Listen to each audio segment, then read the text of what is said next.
14 wilderness survival experts have gathered in the heart of the Australian outback. Not only do they have to deal with the harsh realities of surviving in the wild, but they're also competing against each other. The losers will be eliminated on the spot, and the last one standing will walk away with $1 million prize. But this isn't a challenge you can win just by starting out. You need to master a wide range of survival skills and know how to manage your energy wisely. Only then can you handle whatever nature throws your way. Every contestant here has proven themselves in previous survival challenges. That's exactly why they were invited to take part in this one. So if anyone gets eliminated in the first round, well, that would be pretty embarrassing. Let's take a look at who's stepping up for this ultimate survival showdown. If you've been watching my videos for a while, these faces should be pretty familiar. They've all made their mark in the wild. Some of them have even completed multiple challenges before. This time, the battleground is the unforgiving Australian outback, a place known for its long-term dryness and extreme temperature shifts between day and night. Anyone with a weak constitution won't last long out here. And that's not even counting the dangerous wildlife. One wrong move, and you could end up as part of the food chain. That's exactly why hardly anyone dares to come to this place. Those who do, you can bet they're the real deal. And of course, the insurance coverage is maxed out, so the contestants can fully focus on the challenge ahead. Kelly is a seasoned survivalist. She's competed in multiple episodes of Naked and Afraid, and nearly won the prize in the last skills challenge. This time, she's here with one goal: to take the crown. But Max isn't convinced. He believes his overall survival game is stronger than anyone else's. He's no stranger to tough challenges, and survival skills, they come naturally to him. He's fired up and can't wait to get started. Laura was among the very first to join the Naked and Afraid challenges. Over the past 15 years, she's built quite the reputation. She's been part of some truly iconic moments. Now, she's curious to see who she'll be up against this time. And then there's Parker. In his last challenge, he hunted an antelope. He brought in plenty of food for the team, proving his survival skills without a doubt. And his clashes with other contestants, always entertaining. If you've forgotten, go check out the previous episodes. We'll see how he performs this time around. Everyone should know the legendary hunter, Mark W. His survival history is practically worthy of a book. From his very first challenge, he showed incredible skill. You'd often see him out hunting, then returning to camp with an armload of meat. So far, no one matches his expertise in hunting. He's clearly one of the top contenders for the win. As for Darren, in the last challenge, he completely dominated in the early stages. Unfortunately, he had to leave because of a groin injury. But now,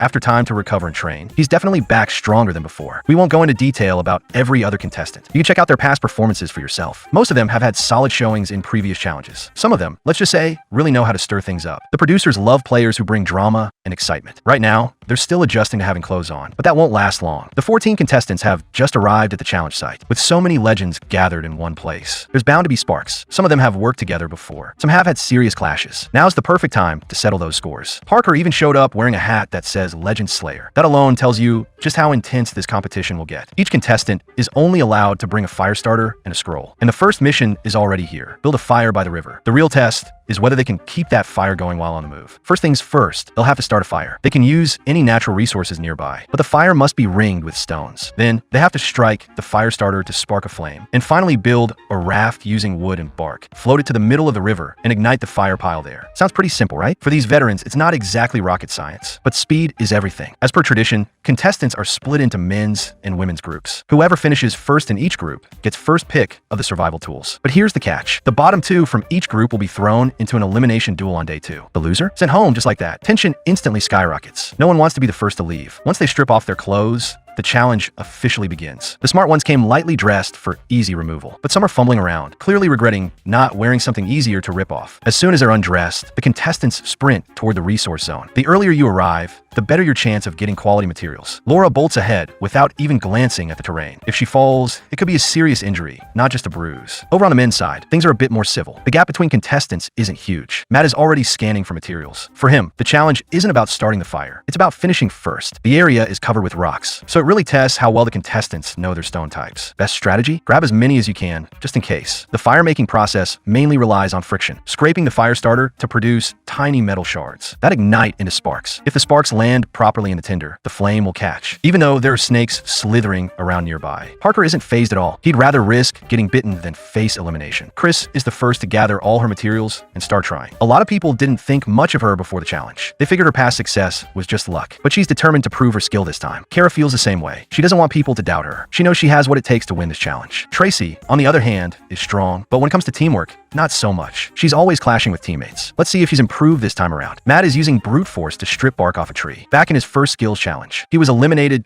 due to muscle cramps from overexertion. This time, he's being more mindful of his physical condition. Parker, however, couldn't care less about safety. He's going full throttle. His fire is already blazing strong. Now it's time to build a container for transport. Over on the women's side, Kelly is attempting to start her fire. You'd think, being such a seasoned player, she'd have it lit in no time. But after multiple tries, she's still having no luck. The other contestants are starting to catch up. Susan decides to go against the grain. She works on the bark first, but after soaking it in water, it's harder to ignite. It's a smart idea in theory, but we'll see how well it plays out. Parker, still holding a solid lead, has already gathered all his materials and is the first to begin transferring his fire. Jamie doesn't have as much experience as the others, and the pressure's clearly getting to him. He used to act all cocky on camera during earlier challenges, but now he seems a bit stiff and hesitant. Still, he manages to get a fire going without issue. Parker is already moving his fire to the river raft. It looks like he might be the first to finish the task. The other contestants are clearly getting anxious, especially veterans like Matt and Max. You'd think they wouldn't just sit back and let Parker win, but this is survival. Even a 10-time champion can get eliminated, and with a dominant lead, Parker takes first place. He even gloats. Was this challenge supposed to be hard? Now he gets first pick of the gear. For him, as long as he has a bow, he can hunt enough food to stay in the game. Matt may be a master with the bow, but now it's in Parker's hands. Want to use it? Don't even think about asking. Back in the women's group, they're still struggling to get their fires lit. This challenge clearly isn't as easy as Parker makes it sound. Choosing the right materials is key, and paying attention to the wind direction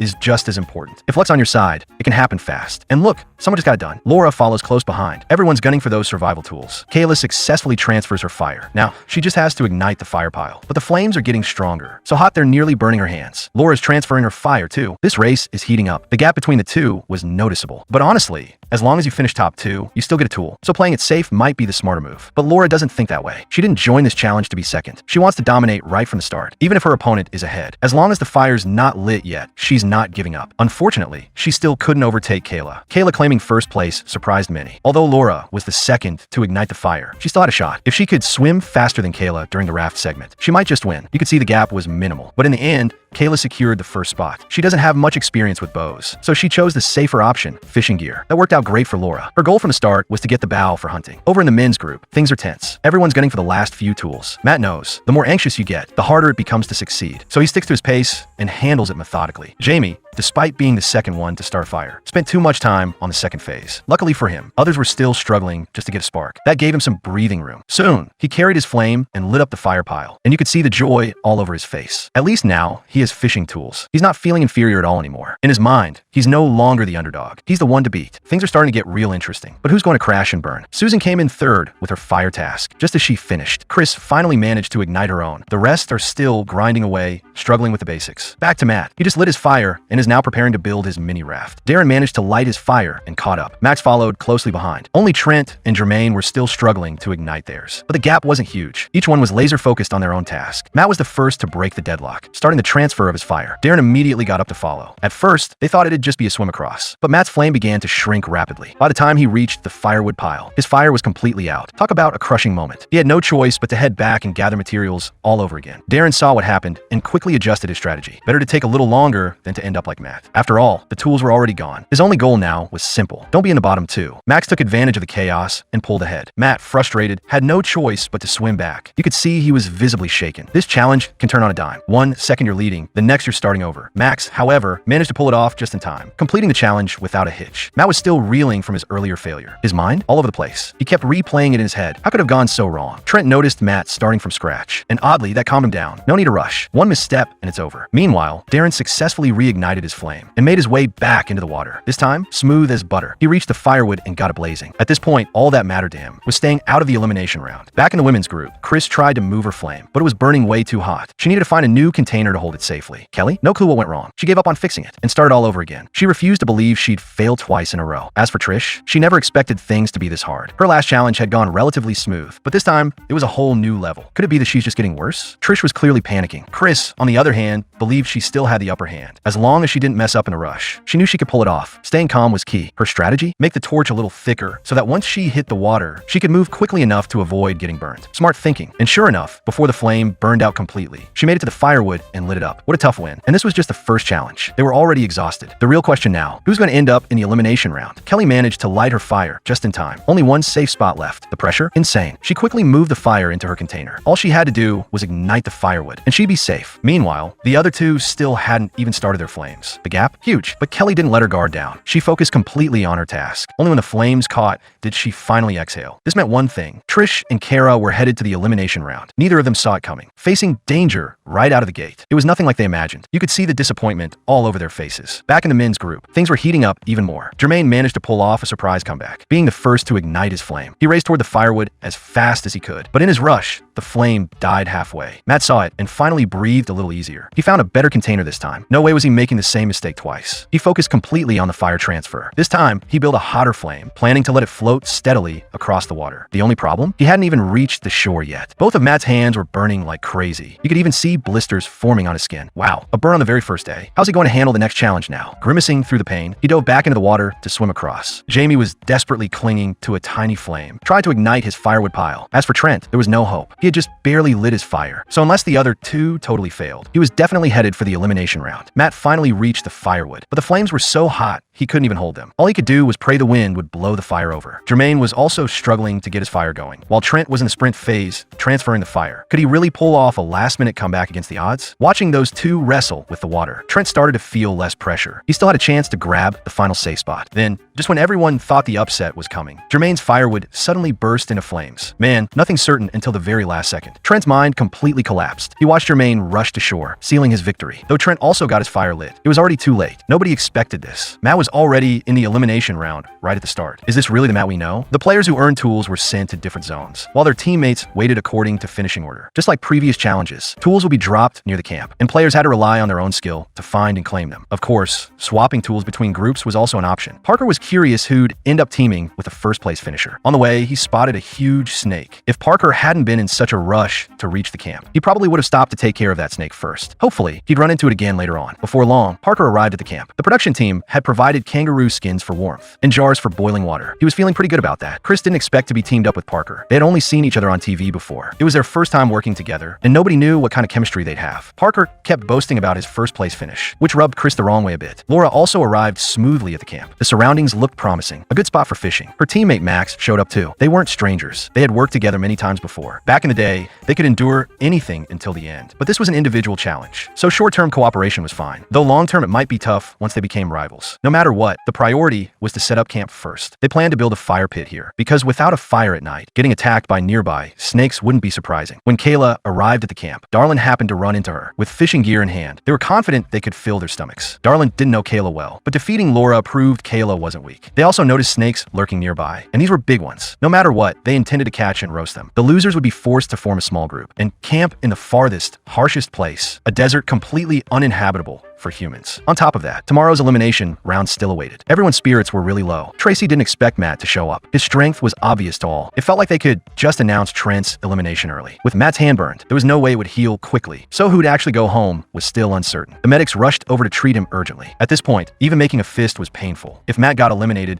because of this injury, it would shock everyone. To prevent infection, they planned a simple bandaging for now. The crucial part was the next 2 days. If the wound got punctured or reopened, he'd likely have to say goodbye to the challenge. Matt admitted he'd been too impatient. In hindsight, he might have been better off slowly refining his boat, even if it meant entering the elimination round. The medic applied some lotion to ease the burning sensation, but the burn looked like a third-degree injury. Matt might need to keep his hand bandaged until the challenge ended. He didn't want to give up just yet. He was determined to fight hard in the upcoming elimination. With only an hour left before nightfall, players who hadn't reached camp yet were rushing. Kelly was wondering who she'd be paired with. Turns out it was an old acquaintance, Darlin. They had teamed up last challenge. If he hadn't been injured and sent home, winning that championship might have been up for grabs. Though she hadn't interacted much with Kayla, she'd seen her strength during the recent challenge. Hopefully, they could get along well this time. Jamie had just arrived at camp. To his surprise, no one else was around yet. The gear provided by the show was pretty decent, and he was starting to look forward to what was next. Actually, Susan had arrived quite early, gathering materials nearby to prepare for the night. Jamie shared his tools with his partner. They'd definitely get along well. It was uncertain if new members would join later on. Parker's group soon welcomed Jamie. Just looking at his build, it was clear he could handle hunger well. Since they didn't have to face the elimination round tomorrow, their mood was pretty good. What Parker didn't expect was Matt's predicament. If Matt would mess up, that would make for great TV. That just made Parker even more excited about being first. The truth was, no one was safe from elimination, and anticipation for tomorrow's results was already building. The losers group had more people, so gathering materials was easier for them. After tomorrow's challenge, they would merge merged back into the remaining teams. Darlin's group was busy building shelter. All experienced players. They started working without much need for communication. Laura was busy making a sand bed. Lying on it would surely be comfortable. Jamie and Susan had some language differences, but everyone was a wilderness veteran, and simple words were enough to communicate. Parker's group feared snakes coming out at night. A bite was no joke. At the very least, they cleared leaves around camp. Not having to face elimination tomorrow helped them stay relaxed mentally. Meanwhile, the losers group couldn't sleep. Everyone was anxious about tomorrow's battle. No one wanted to be sent home so soon. Though Matt's hand was badly burned, he didn't think he'd be leaving. Hearing this, Trent wasn't pleased. Was he really that bad? They couldn't even handle an injured person, and Parker was getting visibly frustrated, nearly losing his cool. Parker's group hadn't gotten much sleep. They kept hearing noises of animals moving around. Everyone got up to check nearby, thinking it was probably just snakes slithering about. Suddenly, Parker spotted a crocodile. Wow, the food resources here were truly abundant. When they woke up the next day, Jamie still felt things were pretty dangerous. They needed to build a small shelter, at least something to block the worst of it. It would also give them some reaction time and a place to set up a fire to make sure they wouldn't suddenly wake up freezing in the middle of the night. While gathering materials nearby, they had to be extra careful about what might suddenly appear. Whether it was venomous or not was still unknown. They just hoped they wouldn't uncover a snake next time. Matt's hand hadn't improved. He kept feeling a dull, persistent pain. With the elimination challenge coming up, if he got sent home because of the injury, it would definitely make for dramatic TV. For now, he could only keep adjusting his mindset, focusing his attention on the upcoming challenge. Trent wasn't letting up just because Matt was hurt. It was undeniable Matt had the upper hand skill-wise, but Trent wasn't about to let him walk all over him. If he thought Matt could easily send him home, he wouldn't stand for it. He was determined to take advantage of Matt's injury and force him to leave early to get treatment. The tension between them was thick. Meanwhile, Darlin's group explored nearby, searching for useful resources. Along the riverbank,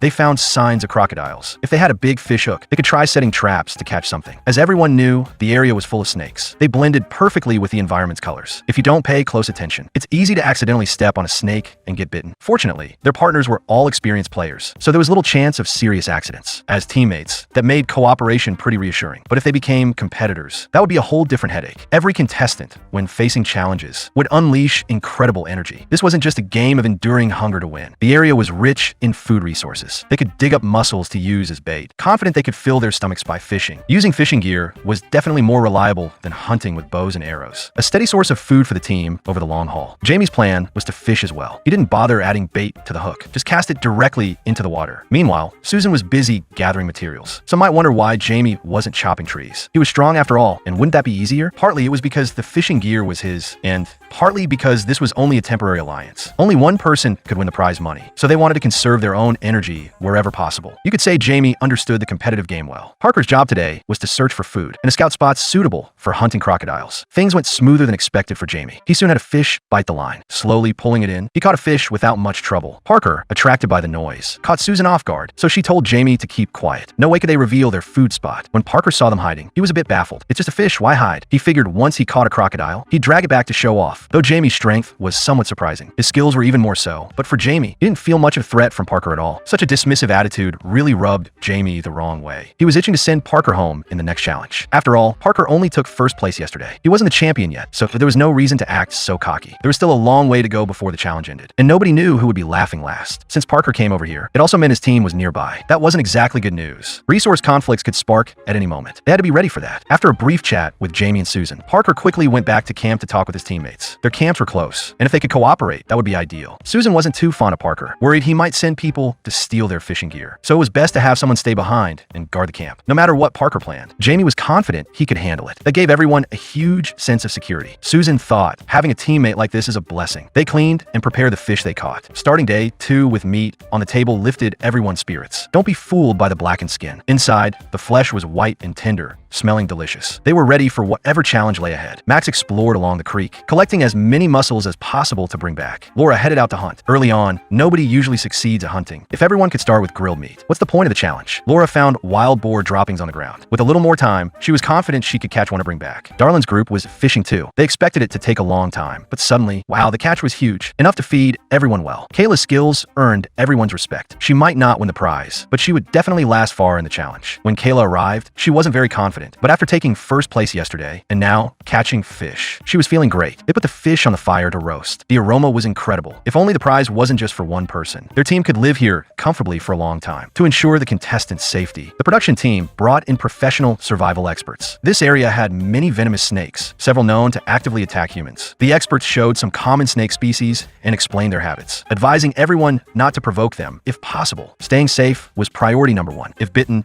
Staying calm and waiting for rescue was crucial. Medical staff had anti-venom ready, enough to keep them stable until they could get to a hospital. Everyone understood the dangers here. Better safe than sorry. With so many fish around waiting to be caught, they moved on to scout the next area after the briefing. This challenge demanded so much. If you lacked strength, you simply wouldn't make it. Meanwhile, the losers group anxiously awaited the next phase. They were thinking about how the next round would start. Who will be sent home first? They all want to get it over with and leave this terrible place. Other teams had it better. Last season, the first day saw some eliminated, which upset the audience a bit. So this time, they started immediately with elimination rounds. Matt's hand had swollen into a big blister. If it popped, infection was almost guaranteed. Now was the elimination round, a huge blow to his performance. Was Matt really going to crash out because of the injury? Trent was feeling much more relaxed. The doctor checked him over, giving simple treatment to reduce infection risk. As long as the blister didn't burst, Matt might still pull through. If it did burst, hospital was inevitable. Despite everything, Matt was determined to keep going. He refused to quit due to injury again. For anyone with a burn injury, take a look at that blister. It's bad. I'm curious, does this kind of dressing really help? If it accidentally gets squeezed and breaks, does the infection risk spike dramatically? Before they knew it, the elimination round had arrived. Seeing Matt's injury, Trent was confident he'd win. If he lost now, he swore he'd never participate again. This elimination required players to collect materials to keep the fire going. A brutal task for Matt. Do you think he can pull off a comeback? Let's watch and see.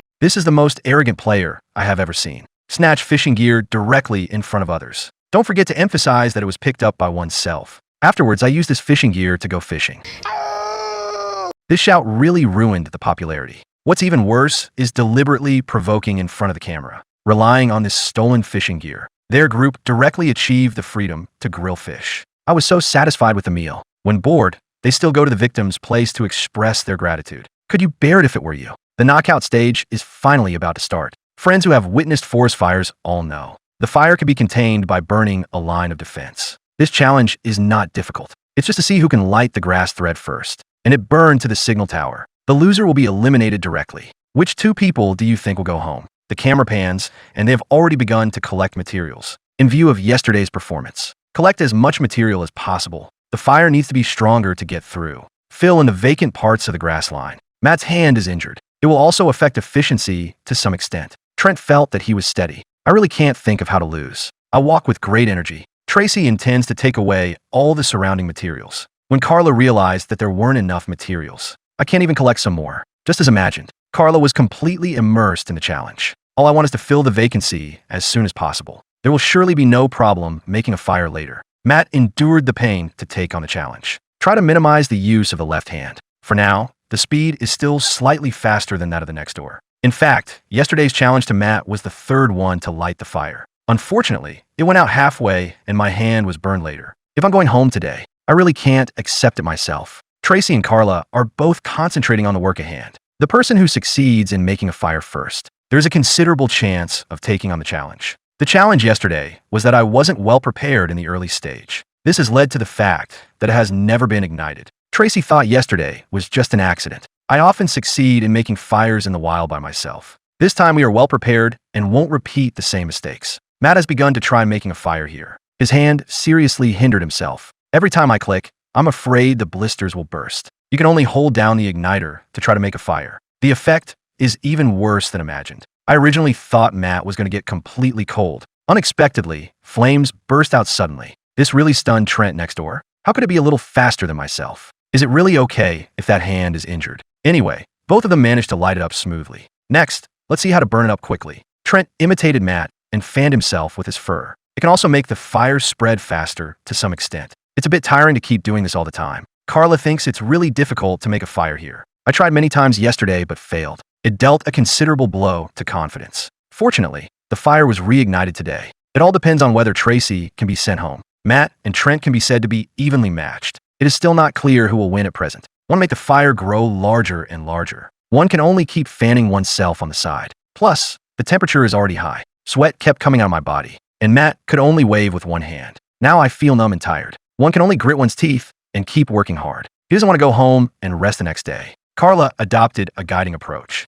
The fire spread not fast. Tracy had just spread the flames too. If at their current speed, it is estimated that it will still take some time to burn. The worst thing is that we are in a headwind situation now. I'm really afraid that the grass thread hasn't been burned out before the fire goes out. I'm just curious if neither of them succeeds. Should we start all over again? Trent and Matt were deadlocked. No one can lead by too much. With this advantage, it's hard to tell what the result will be. The fire soon reached the position that had been remedied earlier. Matt was worried that there wasn't enough fuel on this side to reach the opposite side. Adjust the position slightly, then continue to throw oneself into the swing. The gap between the two sides is not obvious. It might just depend on who is a little luckier. No one expected it to be lit simultaneously. It is necessary to make a judgment by replaying the replay immediately. It has to be said that Matt's injuries are so severe. It's such a pity to be eliminated and go home. After being watched by the director's team, it was finally determined that Matt won the victory. Trent is really a pity, but just swing a little faster. Then he will be able to send Matt home. It was truly an evenly matched confrontation. Although one can win, keep challenging. But the injury on the hand is still a big problem. I hope the challenges ahead can also be overcome. Anyway, don't you have to go home today? It's worth giving oneself a good cheer. Progress is not fast on Tracy and Carla's side. Both sides were very anxious. The main thing is that they don't fanning the flames like Matt did. Only slowly guide the flame to burn. After 2.5 minutes of effort, Tracy finally ignited the fire to the signal tower. It's really not easy. Finally, we won the victory and kept on challenging. The experiences of these 2 days have been more exhausting than previous challenges. I really want to stop and have a rest. It's just some distance to the group. After adjusting oneself, one has to keep taking action. Carla was extremely reluctant to go home after being eliminated. I felt that I had said it was over before I even started to show my strength. No one would be willing to accept such a result. 2 consecutive days of failure. My mood is quite low now. Anyway, one has to practice cooking more, right? Let's strive to come back again next time to challenge and prove ourselves. With Trent and Carla's departure, there are still 12 players left on the field now. Tracy and Matt need to hurry up and join up with their new teammates. Hope we can get along well together. According to the arrangement of the program team, Matt joined Laura and Max's team. This should be the most experienced among all the teams. Everyone has accomplished quite a few challenges. Although Matt's injury will have an impact on the team, but on the whole, it still has considerable strength. The key point is that everyone is a master of hunting with a bow. I believe there must be no problem with the food. Tracy was much more embarrassed on the other hand. Jamie and Susan still thought that it was other groups on guard. I never expected to realize it was my teammate at the very end. It really left Tracy speechless. Susan is notoriously difficult to get along with. Besides, Tracy herself has a bad temper. It feels like conflicts could break out at any moment. Cherish the rare harmony now well. Susan thinks the program team has not arranged it well. Originally, both she and Jamie were quite comfortable. It's really uncomfortable to have someone else suddenly. Tracy doesn't like the cold treatment from her new teammates. I felt that I shouldn't have come. My mood was extremely depressed. Hope to take on the challenge soon. Let yourself switch to another group. Susan knew the way Tracy challenged before. I think I need to be careful to avoid backstabbing. After nightfall, it was extremely cold here in Dawn's group. From time to time, the sounds of animal activities can be heard. Give people no chance to sleep at all. It's best to build a shelter after waking up. Otherwise, sooner or later, there will be problems due to the cold. It was with great difficulty that the sun came out. My body feels a little better. I'm going to collect some tree bark first to make the bed warmer. They don't know when to start the challenge either. The harvest in terms of food is not stable. At least ensure that the quality of sleep is acceptable. Kelly often takes down this kind of bark for use. She needs to pull it down more to make the mattress. I had an abdominal operation just a few days ago. Be careful to avoid accidental injuries. Cover it with animal skins at that time. It must be very comfortable to lie on it. It would be even better if the fire could be warmed up. Laura's team still takes finding food as its main task. Hope to hunt enough food. Only by filling one's stomach can one have the energy to persist. The doctor came again to examine Matt's physical condition. The good news is that it's not as painful as before. The blisters also subsided. As long as the wound is not infected, you won't have to worry about holding back the team. The Parker team wants to go and inquire next door. See if we can reach a cooperation to obtain some resources. The idea is quite good. Jamie's team is on high alert. I have no desire to cooperate with other groups at all. Even Tracy is still in the observation period. Parker is doomed to fail. Jamie doesn't want anyone else to come. I just want to wait until the challenge starts to eliminate people and take them home. However, people from other groups around all gathered. Parker saw that Matt didn't leave. That was very exciting. I have another chance to defeat the legendary player. If you have watched the previous challenge, I knew that Parker often explored with other groups, and it will also take away the resources it sees. This leads others to have to explore in more distant places. So nobody is very willing to cooperate with Parker. Jamie and I explored along the stream. Jamie pretended to have put away the fishing line long ago. I'm not at all afraid of others playing tricks, although it is said so. But Parker saw that Jamie was a little flustered.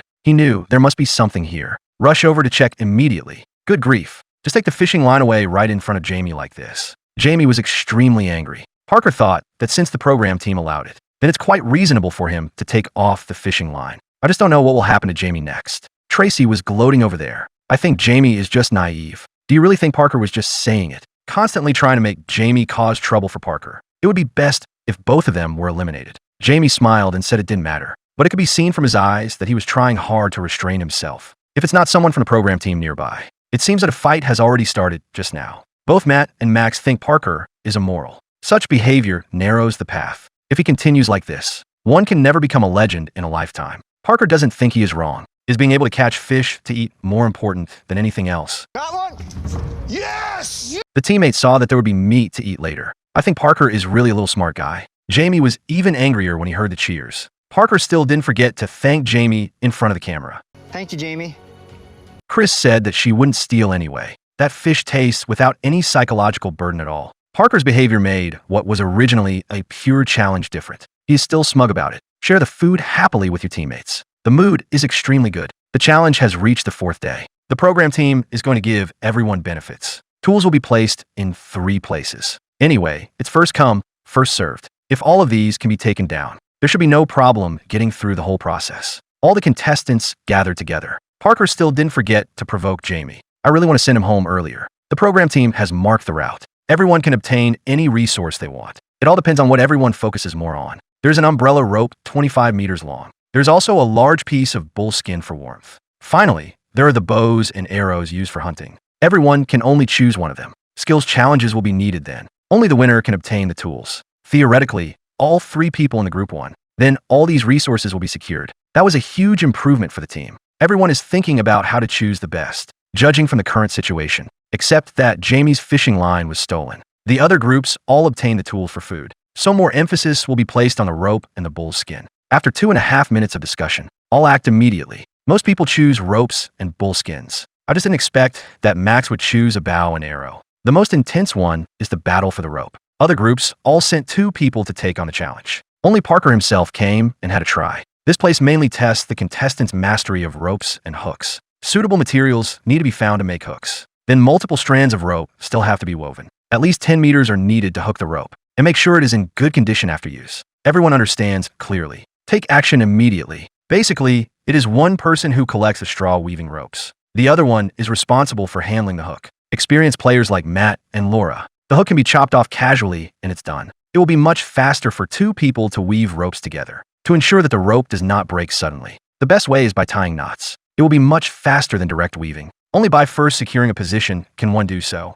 Only then will there be a chance to take down that rope. Tracy is very confident about weaving ropes. This is not the first time to do so. It's best for her to weave like a braid. Don't worry about it breaking suddenly. Susan doesn't have much experience in this aspect. It's mainly to follow Tracy's arrangement. The first collaboration between the 2 was not very smooth. Tracy thought that as long as she listened to the advice, we are sure to successfully overcome the challenge. Parker has no partner to help. When he got the hook ready, there wasn't much big grass around. Just collecting enough is already very exhausting. We have to hurry up and weave the rope now. Parker was still thinking of seeing how the next door was going. Darling is just like a thief guard, refused to communicate with others. Just want to get this done quickly. Parker knew that he was just a coward. I have to redouble my efforts to overcome the challenge. Kayla needs a very long stick. In this way, there is no need to make too many ropes. It also takes quite a lot of time to fix the problem hook. What everyone didn't expect was, Parker managed to get it done the fastest by himself and gave it a try. Others weren't in a hurry at all when they saw this situation,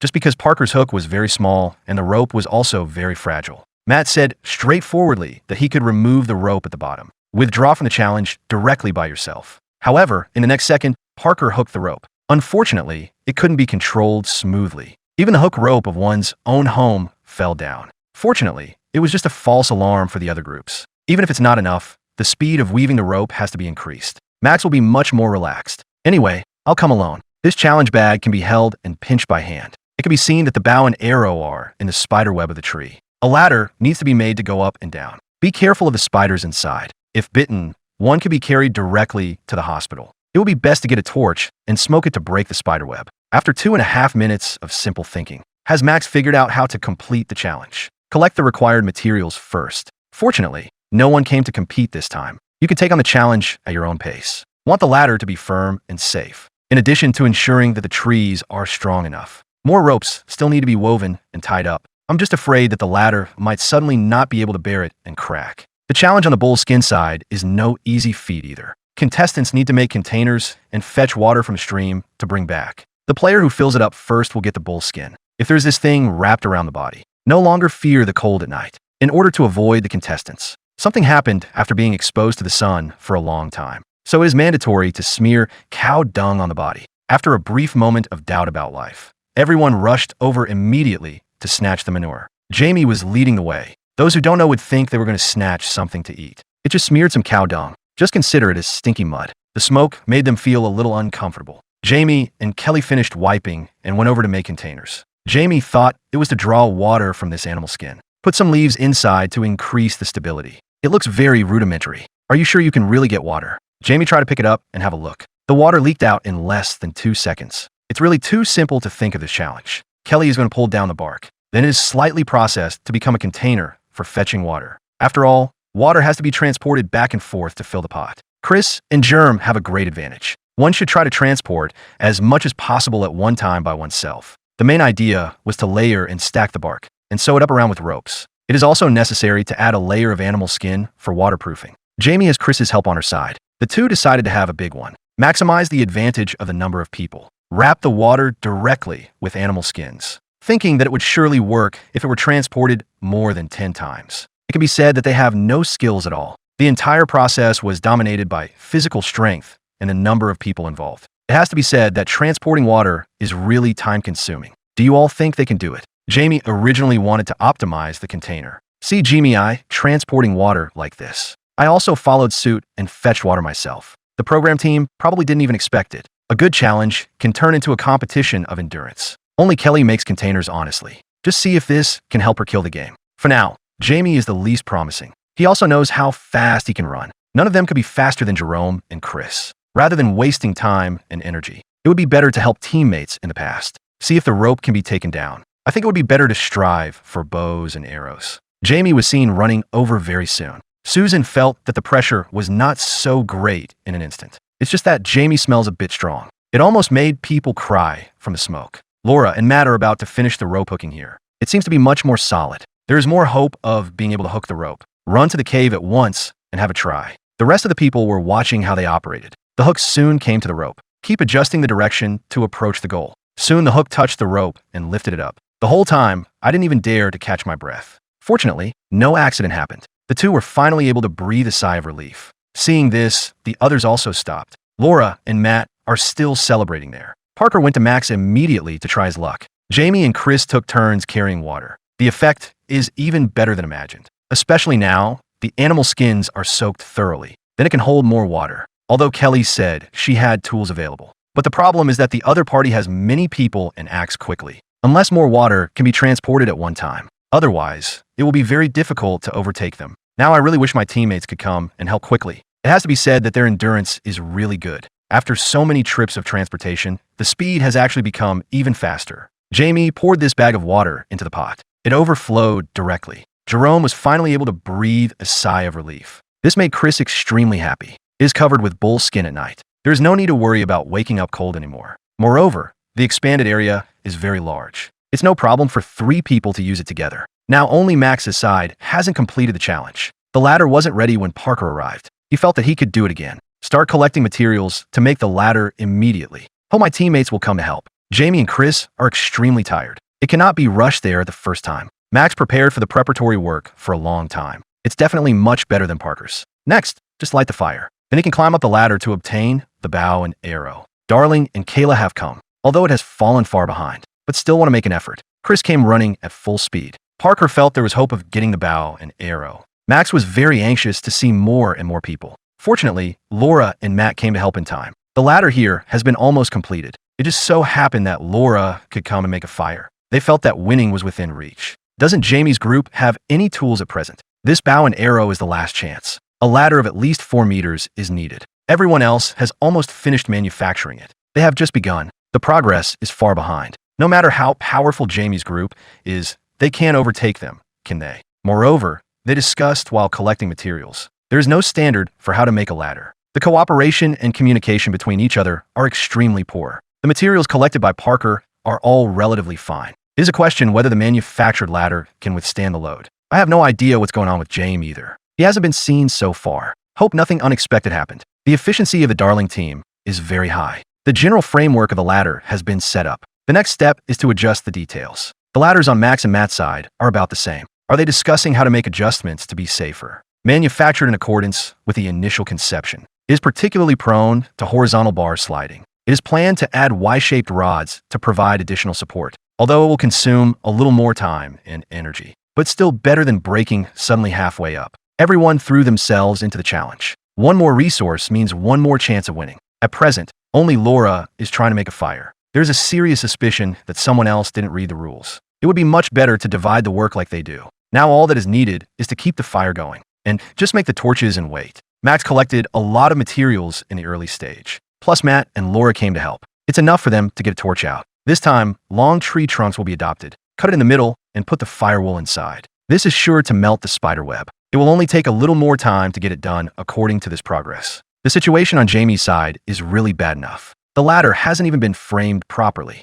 Susan lit the fire. Isn't this a waste of energy on maintaining the fire? Tracy felt even more hopeless. It's still more smooth for the Matt group. Everything is ready. Tried immediately under the tree. The other groups were extremely anxious when they saw this. Especially, did Jamie's group have no tools at all? Missing this bow and arrow, I don't know when I can obtain new tools. The ladder of Matt's group is not very high. It was mainly pierced through by that long torch. The effect is much better than imagined. Everyone stopped to watch. It has to be said that the Matt group is really strong. Master 2 tools with 3 challenges. There is no doubt that it is the strongest in terms of strength. They will definitely be able to hold on until the end. Now it's extremely exciting. 2 bows and arrows mean higher hunting efficiency. Sooner or later, one can achieve the freedom of barbecuing. The Parker team could only console themselves. Anyway, there are bows and arrows and fishing gear. There is no need for more bows at all. It's enough to get the bull skin, and Parker can be arranged to steal when necessary. The small life can still get better and better. Just watch the Matt group celebrating over there. My mood is just not very good. Their strength is really too strong. We have to find a way to break through one by one in the challenge. Otherwise, it will be extremely difficult to win the bonus. The Darling group only gained tired bodies today. Watch others obtain the tools. The morale was very low. Reasoning shouldn't fail completely. Darren was very strong last season. Why has it been weakened so much this year? Is it because Kayla didn't cooperate well? This has led to a significant slowdown even in the production of ropes. Darling thought that the opponent was too powerful. If there are no unexpected incidents, it's very difficult to defeat the Matt team. I don't know if it's a problem with cow dung. Kelly felt very swollen below when she was cleaning. It's exactly near the previous surgical site. I'm very worried about it recurring again. She doesn't want to be forced to withdraw from the competition by the program team. Chris was very satisfied with the cowhide. It's really too warm. It's impossible to wake up cold in the middle of the night again. In addition, there are also bows and arrows and fishing gear. There must be no problem for them to live here. I just don't know how to expand my advantages. After all, there's only one bonus. The worst is on Jamie's team's side. Parker was rather embarrassed. Their fishing gear was taken away. No new tools are available now. Morale is sure to drop significantly. Jamie's group is just as imagined. People are not even willing to communicate now. Tracy felt that there was no hope for this team. She could only wait for the program team to arrange the challenge. I hope we can reorganize and have new teammates by then. Jamie feels that he is too a failure. The first day went quite smoothly. Why has it become like this now? I'm becoming less and less confident in myself. The temperature at night has dropped significantly. Parker and the others have bull skins for warmth. It felt extremely comfortable, as long as it's not a storm. The shelter is sufficient to last until the end of the challenge. Parker is thinking about whether to visit the Matt group. It would be even better if some resources could be obtained. The Darren group was shivering with cold here. The swelling and pain below Kelly didn't get relieved. The situation is getting worse and worse. To ensure the safety of the contestants, the doctor came for an examination. Abnormalities occurred in the areas that were previously treated through surgery. It's very likely that something has been infected. It's not easy to determine exactly what it is. We can only wait for the results of their tests when they go back. The challenge has reached the 5th day. The situation on Kelly's side hasn't improved. It is very likely that one has to quit the challenge and go back to check. Everyone is in a bad mood. It would be such a pity to quit the challenge just like this. For now, I can only consider it as taking it one day at a time. Matt has begun to look for prey here. There are quite a few traces of wild boars nearby. He has hunted quite a lot before, as long as it can hit the lungs. You can enjoy the freedom to eat meat for at least half a month. It is that when nearby players are active, they will scare the prey. So Matt always sets off before dawn. Hope this way we can find the prey earlier. Fortunately, wild boars are strolling by the river. Matt approached slowly and was ready to shoot. It's a pity that this wild boar is rather vigilant. Even the slightest noise made by oneself will scare one away. The problem of cold at night has been solved on Parker's side. The next question is how to obtain more food. James' suggestion was to make a deal with Matt's team.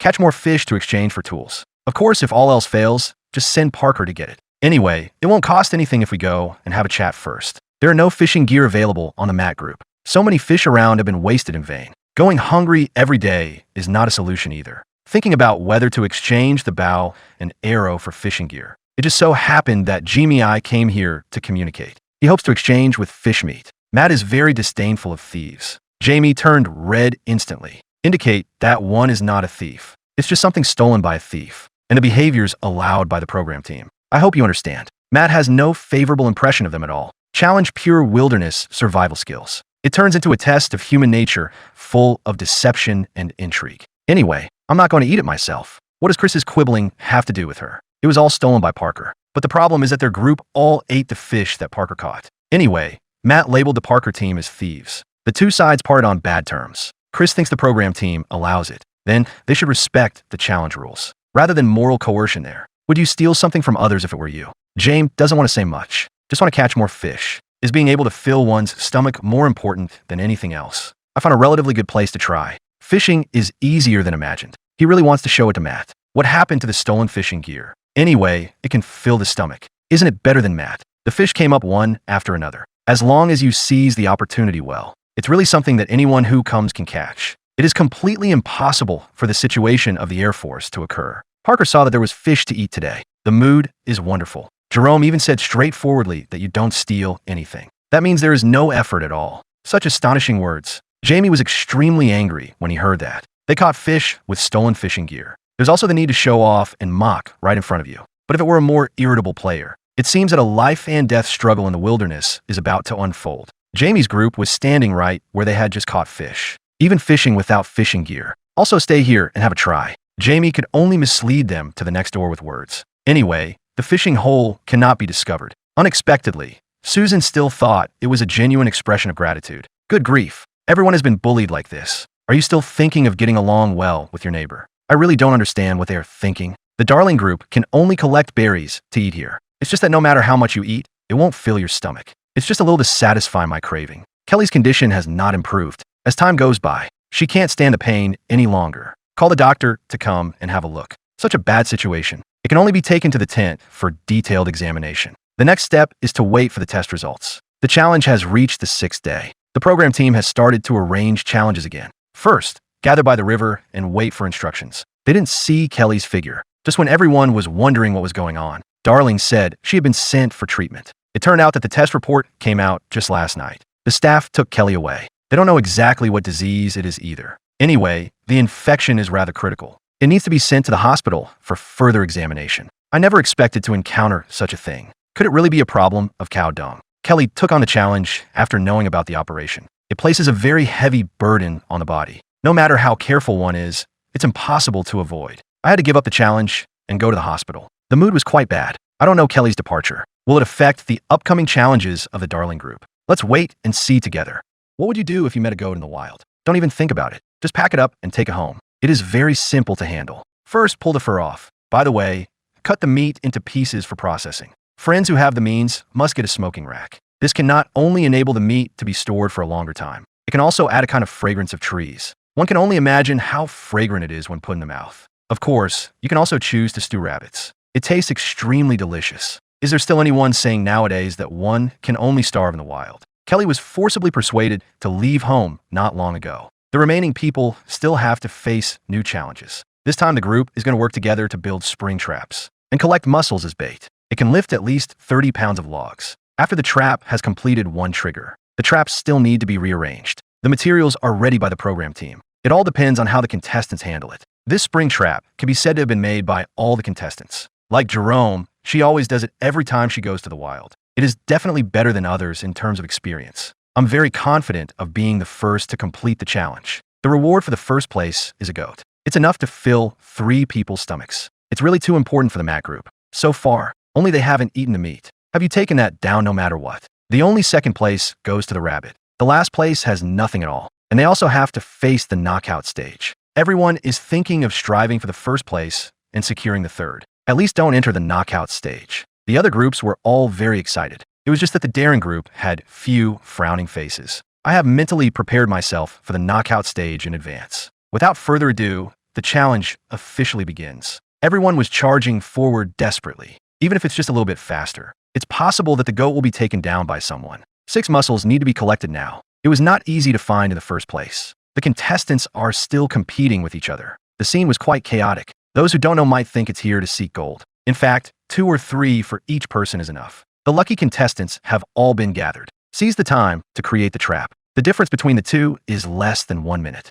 It still depends on who can complete the trap first. Is there no manufacturing difficulty for them? It is necessary to strive in terms of speed. First, find a suitable sapling and try to bend it. Although the darling group was small in number, but in terms of efficiency, it is no worse than others. The contestants gradually chose the suitable saplings. Originally, the 3 of them worked together in a division of labor and quickly got it done. But the saplings in Jamie's group have all been selected. Susan hasn't finished collecting the materials yet. It is much slower than other groups in terms of speed. Tracy really wanted to go up and question her. Susan doesn't think it's a big problem. It just looks a bit slow now, but there's no need to look for materials later. Overall, it will definitely be better. It's just that some teammates don't understand. Jamie was much calmer. He once caught hares with this. It indicates that everything is under one's own control. Chris collects materials very quickly. They can already start to try to create traps. The difficulty in making traps lies in fixing the crossbar. Knock the tree trunk as deep as possible. There is absolutely no problem in terms of teamwork. The darling group was also highly efficient.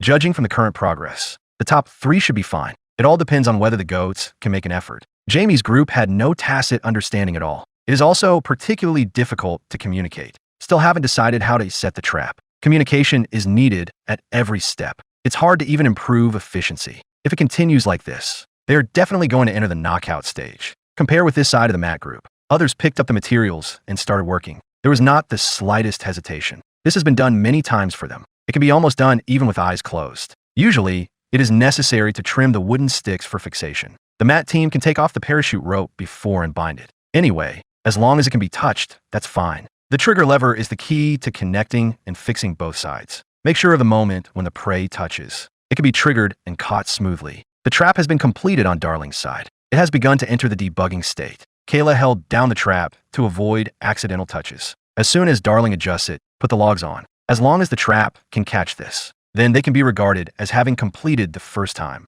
However, reality was not as smooth as imagined. Darling still has to constantly adjust the traps. Matt's side has also entered the final adjustment state. It's much faster for 3 people to work together than to do it by themselves. The pulling force of the saplings is even greater than imagined. The tree trunk is a little unable to hold up. The materials need to be replaced and reinforced again. All 3 of them were very quick. Should there be no problem with the challenge? The Parker team is also almost done. Everyone's structural choices are slightly different. It all depends on who can finish it faster. If the Parker group can trigger successfully now, they will be able to enjoy a whole roasted lamb tonight, just when the other groups were almost finished. Jamie's group has just begun to manufacture. The speed difference is not just a little. It has been successfully triggered on the Parker group side. However, the logs did not reach the required height. The main reason is that too many ropes were placed. Theoretically, make a slight adjustment. It should be able to make the trap succeed. The mat group won't wait for them. Thick wood was added on the basis of the original. This is sure to stabilize it.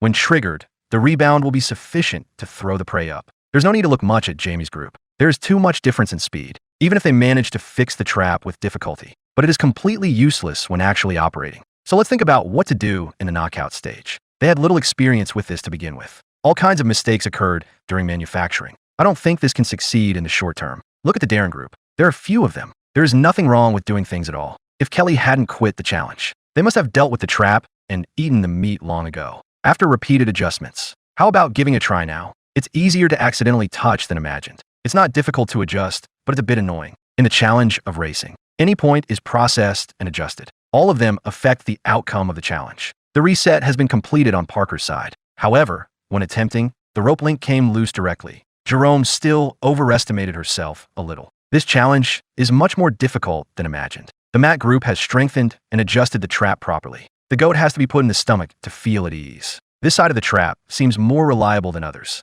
After handling this trigger lever properly, pick up the log immediately and have try. As successful as imagined. It's not the time to be happy yet. It still needs to be rearranged and bait placed. The second time was much smoother. Now you can rush over and take a photo with the goat. They can finally eat meat to their heart's content tonight. The mood was quite excited. It has to be said that their strength is indeed stronger than that of other groups. If the program team does not adjust the personnel, I'm afraid they can keep winning all the time. The other contestants were very anxious when they saw that. At least strive to win over that hare. The Parker group was in a very low mood, although I really want to focus on the challenge. But the thought that the goat is gone makes me very uncomfortable. It was the Darren group that calmed down instead. Rabbits are not that attractive, as long as it is possible not to participate in the challenge competition. They think it's enough. Under such a state of mind, the traps were adjusted faster than those of the other groups instead. The effect is just a bit unsatisfactory. Jamie Eyeside has successfully triggered it after the re-challenge. If there hadn't been that small mistake just now,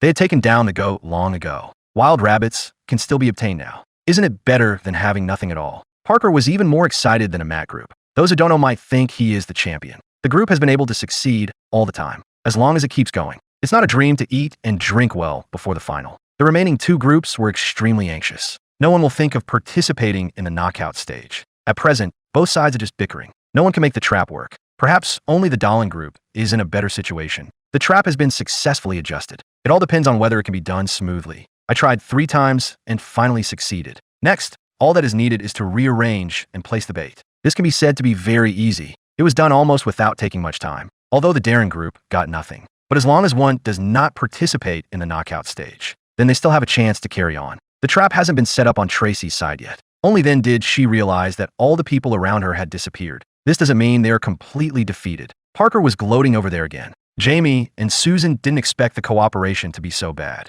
I think it's Tracy's problem. They have to find a way to send Tracy home. The challenge is over. Everyone can go back and enjoy the big meal. The goats in the Matt group are more important than all the fish in the other groups. Deal with it immediately after a brief discussion. Try to pull the fur off completely. I want the meat to be preserved for a longer time. This definitely requires the method of smoking. Max dealt with it in previous challenges. The pork with warts was stored for 21 days at that time. He believes there must be no problem this time either. These reeds nearby are a nice thing. It can not only be used like a rope, it can also add fragrance when smoked. I want to steadily remove the moisture. The best thing is to collect the bark and cover it. Allow the meat to be fully smoked. If not handled properly, just like the previous challenges, waste a large chunk of meat. Even after eating, he still vomited and had diarrhea. I want to eat smoked meat when I go wild in the future. Remember to do it this way. It tastes definitely better than if you roast it directly. This is the correct way to survive in the wild. Friends who want to eat are welcome to come and have a taste. Chris was busy pulling the rabbit's fur off. The liver inside can replenish a considerable amount of energy. Put everything into the pot and stew it. It smells really good. Put it directly into your mouth and taste it carefully. Even though we were eating rabbits, there was a strong smell of chicken. It feels really wonderful. The Darling group could only have some berries to supplement. I'm quite happy in mood. After all, there's no need to worry about being eliminated tomorrow. Food is sure to have a chance again in the future. Tracy is going to participate in the knockout stage for the second time. Mentally, it was quite relaxing. I don't think I will lose. It might be impossible to defeat Jamie, but Susan is sure to handle it. Tracy didn't keep the berries to herself. Instead, I brought it back to share with everyone. Susan doesn't trust her very much. The main reason is that I caused my teammate to have diarrhea when I challenged Tracy before. He was unwilling to accept all the food she offered. Tracy was really very aggrieved. I never thought it would be like this. Now I'm even more eager to get Susan out and bring her home. The challenge has reached the 7th day. The Parker team is in good form, although it was said that there were rabbits to eat yesterday. But when I think of Matt's group eating goats, the mood was extremely uncomfortable. One must go hunting in person to prove oneself. He had hunted antelopes alone before. Plus, there are traces of prey activities nearby. I'm quite confident that I can succeed. Jamie's team is waiting for the knockout stage. None of them wants to be eliminated and go home like this. Susan doesn't want to be separated from Jamie. Her goal is to send Tracy away. The two were encouraging each other over there. Tracy didn't even glance. Just want to proceed with the knockout stage as soon as possible. Go over immediately with the scroll to announce. Now we need to go to the destination first. No one spoke on the way there. Susan was only intent on eliminating Tracy and bringing her home. Tracy, of course, would not surrender without a fight. She sent Susan away with her backhand. Then what if Jamie is unfortunately eliminated? It feels like this team is completely ruined. Now, they're going to make rocker arm pot racks to boil water. This requires inserting the poles into the ground. Then make the concave buckle cut. Be capable of lifting or lowering the swing. The key lies in being able to boil water. Then lift it and shake it away from the fire source to cool down. It sounds quite simple, but no one has done so before. It proves that this thing is a bit difficult to handle. they can't care about so much. Let's make it first and have a look. The first step is to find the appropriate materials. Then we still have to consider how to make a fire. The concave part is also very important. If the cutting position is too deep, it is easy to cause breakage. It's too shallow and not easy to fix the rocker arm. Everyone is figuring out how to handle it well. Basically, it's just observing while cutting. Like Tracy has never made it. It gives me a headache as soon as I deal with it. On the contrary, Jamie is full of confidence. The wooden stick has begun to be buried in the soil. Susan saw that Tracy hadn't started yet. She was in an extremely good mood. The stick has been stuffed into the soil. Next, we need to practice the arm swing. She is not sure how to use it more safely. Get your little head working. Think about how to embed it more conveniently. Jamie seems even more unreliable here. Are you sure you can meet the requirements of the program team? The only option is to search for new materials for manufacturing. It is planned to replace it with a longer and thicker size. He didn't expect that this seemed simple. It will be so difficult to manufacture. Tracy was rather unhurried. Nobody really understood her. Just follow your own pace. It is certain to complete the challenge and avoid elimination. Susan has begun to try hanging the pot on it. The effect is better than imagined. Next, as long as the fire is successfully made, she thinks there should be no problem. I'm just afraid that Jamie won't be able to complete the challenge. After all, he still hasn't got the wooden stick ready up to now. Tracy saw Susan begin to try to make a fire. I was a little anxious too. Jamie still hasn't managed to shake his arm here. It needs to be adjusted properly again. In fact, the gap among everyone is not obvious. There's a possibility of being overtaken at any time. Susan began to try making a fire. If there's a flame igniter at hand, is this basically not difficult? The key lies in the final boiling of water. Susan was a little worried that the pot would be too heavy and fall over. The actual operation was truly nerve-wracking. Fortunately, no problems occurred in the end. Could it be that Susan is going to secure the appearance spot? It's not the time to be happy yet. After the water is boiled, the rocker arm still needs to be moved. Will there be any problems during this period? No one can guarantee. Susan, however, relaxed her mood. There is still time to care about the situation of others. Tracy hasn't even got the wooden stick ready now. I was extremely anxious in my heart. I kept failing at the step of moving the rocker arm. You should know that Jamie has already started to make a fire. Could it be that Tracy was really sent home? She could only focus on the work at hand. Only in this way can there be a chance to overtake. With Tracy's continuous efforts. Finally, I managed to get the swing arm done. Next, as long as the fire is successfully made, she still has a chance to overtake. The pot on Jamie's side was also successfully hung up. It is closer to the flame and easier to boil here. Susan's side could only keep adding flames. Hope it can speed up a little. However, small blisters were seen inside. She thinks she still has an advantage. After all, Triss has only just begun to make a fire now. Theoretically, it is impossible to overtake. But the problem is that someone else's flame is very close to the pot. It will be easier to boil the water. It's really hard to say whether Susan can complete the challenge successfully. It's just that her mindset is really good. I'm still in the mood to chat with Jamie. Tracy was quite relaxed originally. Unexpectedly, the wind blew. The fire shot up to the rope. If this breaks, it's all over. What Tracy can do now? Just went and got some water immediately to wet the rope. Susan was gloating over the misfortune on the side. She felt that the water in her pot was almost ready. Just let it cool down later and you can take the challenge. It's just that the flames here are not easy to control. It always needs to be adjusted to touch the bottom of the pot. On the contrary, it was much smoother for Jamie. The water should boil before Susan, and Tracy has to keep staring at the rope all the time, afraid that it might suddenly disconnect in the next second. Unexpectedly, Jamie had the problem first. The rope broke without any warning. For now, the pot can only be taken out first. The other two had no time to care. Stare fixedly at the rope of one's own home and observe. I'm afraid of having to start all over again, like Jamie. There is no time to be sentimental. Jamie has to fix this thing again quickly. It took him a lot of effort to take the pot out. Susan was clearly the first to boil water. It is indeed much slower in terms of speed. The flame could never reach the desired height. On the contrary, Tracy performed steadily. There are already signs of overtaking. Jamie has only tied the rope up now. Theoretically, as long as the rope doesn't break, he still has a chance to take on the challenge. Susan doesn't think she will lose. As long as the flame can be maintained, this can boil sooner or later. Tracy is much more steady. Keep observing the movement of the flames. With her continuous efforts, she successfully boiled the water. The last step is to rearrange the rocker arm. As long as you're a little careful, there's basically no problem. Tracy was finally able to breathe a sigh of relief. Get out of the knockout stage. The emotions could no longer be held back and tears streamed down from the excitement. When everyone was thinking that Tracy was not good enough. Fortunately, I was the most capable and proved my strength. Jamie and Susan were in a rather bad mood. It's uncomfortable to team up with Tracy if you win. It's also very uncomfortable to go home after losing. The two of them can only focus on the situation of the pot now. I hope the knockout stage can end as soon as possible. I'm still quite optimistic about Jamie's side. The flame almost enveloped the pot. Unlike Susan, where the flame touches the pot intermittently. Even if firewood is constantly added, it won't be much better. Who do you think will be eliminated between them? There are more and more bubbles in Jamie's pot. No accidents occurred. The water has boiled now. Just wait to move this aside to cool it down. Susan finally waited until the water boiled. The gap between the two sides is not very large. It's just that Jamie's hands and feet are a little faster on this side. Although Susan was a little reluctant to go home. But it's really wonderful to be able to keep challenging. Anyway, did Susan also bless her teammates? Hope they can persist for a longer time. The tears are really hard to hold back. Looking back, there weren't any highlights in the previous challenges. Susan's performance this time was really not so good. Hope she still has the chance to come and challenge herself to prove herself. There are only 10 players left on the field now. Tracy and Jamie must enhance their cooperation. Otherwise, it will be very difficult to compete against other groups. There is no Susan there to obstruct now.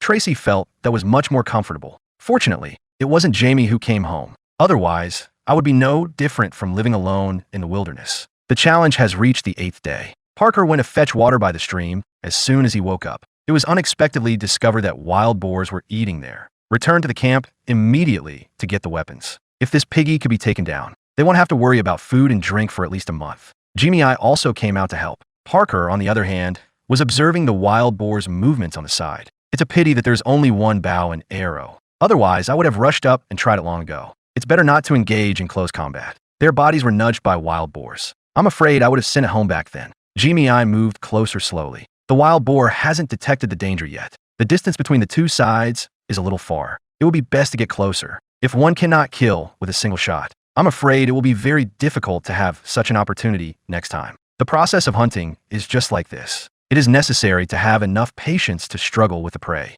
Parker thought Jerome was too cautious. If it were me, I would have touched the wild boar right now. Jerome shouldn't have been asked to help. Look, the wild boar runs away as soon as it smells the smell. So what's the use of walking slowly? I still think it would be better to rush over directly. The Darling group went out to look for food. Recently, I've just been indulging in berries to satisfy my craving. The stomach has been in an empty state. It's certain that I won't be able to hold on like this. Explore the past along the stream. Hope to find something to eat. Darling thinks this place is quite suitable for crayfish. Perhaps it could be salvaged in the evening, although one cannot provide much energy. But all of these are very delicious when processed. It is especially suitable for them to enjoy themselves in hardship. Fortunately, there are figs on the tree next door. This is much more delicious than those berries. It would be even better if there were bugs inside. The protein is several times that of beef. It just looks a little disgusting. Anyway, Kailuo just couldn't bear it. Rather go hungry than eat. This might as well be used as bait. Perhaps there's a chance to catch a big fish. After nightfall, Parker kept blaming Germ there. If it weren't for his dragging his feet, we will be able to have a barbecue feast tonight.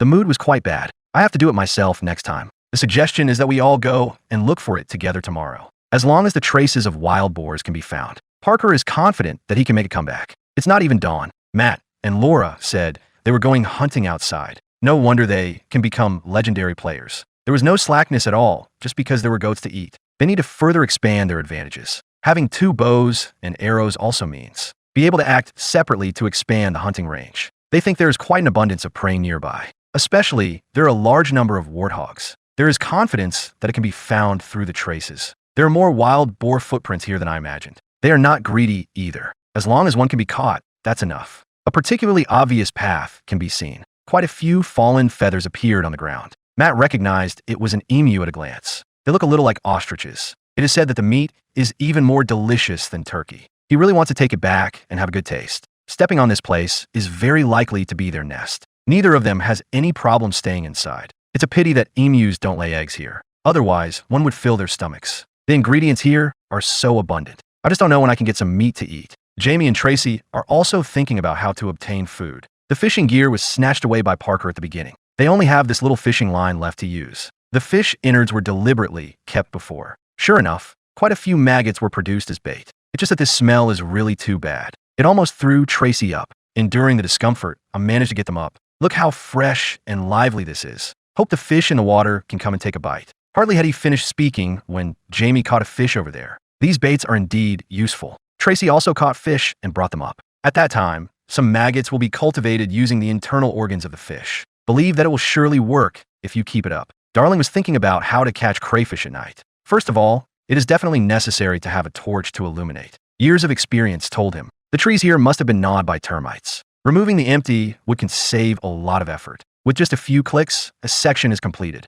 Trim the surface slightly, then just stuff it with hay. The manufacturing difficulty is not very high. I believe Darling will be able to handle it soon. Matt and Laura returned to this side of the camp. Although no food was hunted, but the nest of the emu was discovered. Its size is definitely satisfactory. I originally thought it was just an accidental discovery. I never expected to attract the program team. Just when the Matt group was confused, the director came and told them it wasn't an emu nest. Let Matt's group move closer over there. Experts believe it is Bigfoot's home. In the eyes of the locals, provoking them will bring bloodshed. Matt and Laura are very confused about this. They crawled in, but found nothing. Anyway, the director has already warned. You can't check over there anymore. Although Matt's group found it rather baffling, but still follow the arrangement and don't continue to explore. Although it is said so, but they were still chatting about that Bigfoot. I think the program team is just causing trouble. How could it be such a coincidence? Probably no one would believe it, would they? The Darling group has already prepared for foraging at night. There's only this one torch. We have to catch the crayfish before it goes out and return to the camp. Just entered the jungle. The sound of animals walking was constantly heard. One has to stop and observe. You can leave only after making sure it is safe. Sure enough, going out at night is dangerous. It is suggested that more people will be better. It's okay to have fish over there at Tracy's. It's just that the portion is a little less. I don't know what's moving outside either. They were so scared that they could only look outside on guard. And the Parker team also heard the sound. They were not at all intimidated. Get up directly and go outside to check. Parker even picked up the bow, an arrow, and approached slowly. I have no idea what it is either. Anyway, let's just shoot an arrow first.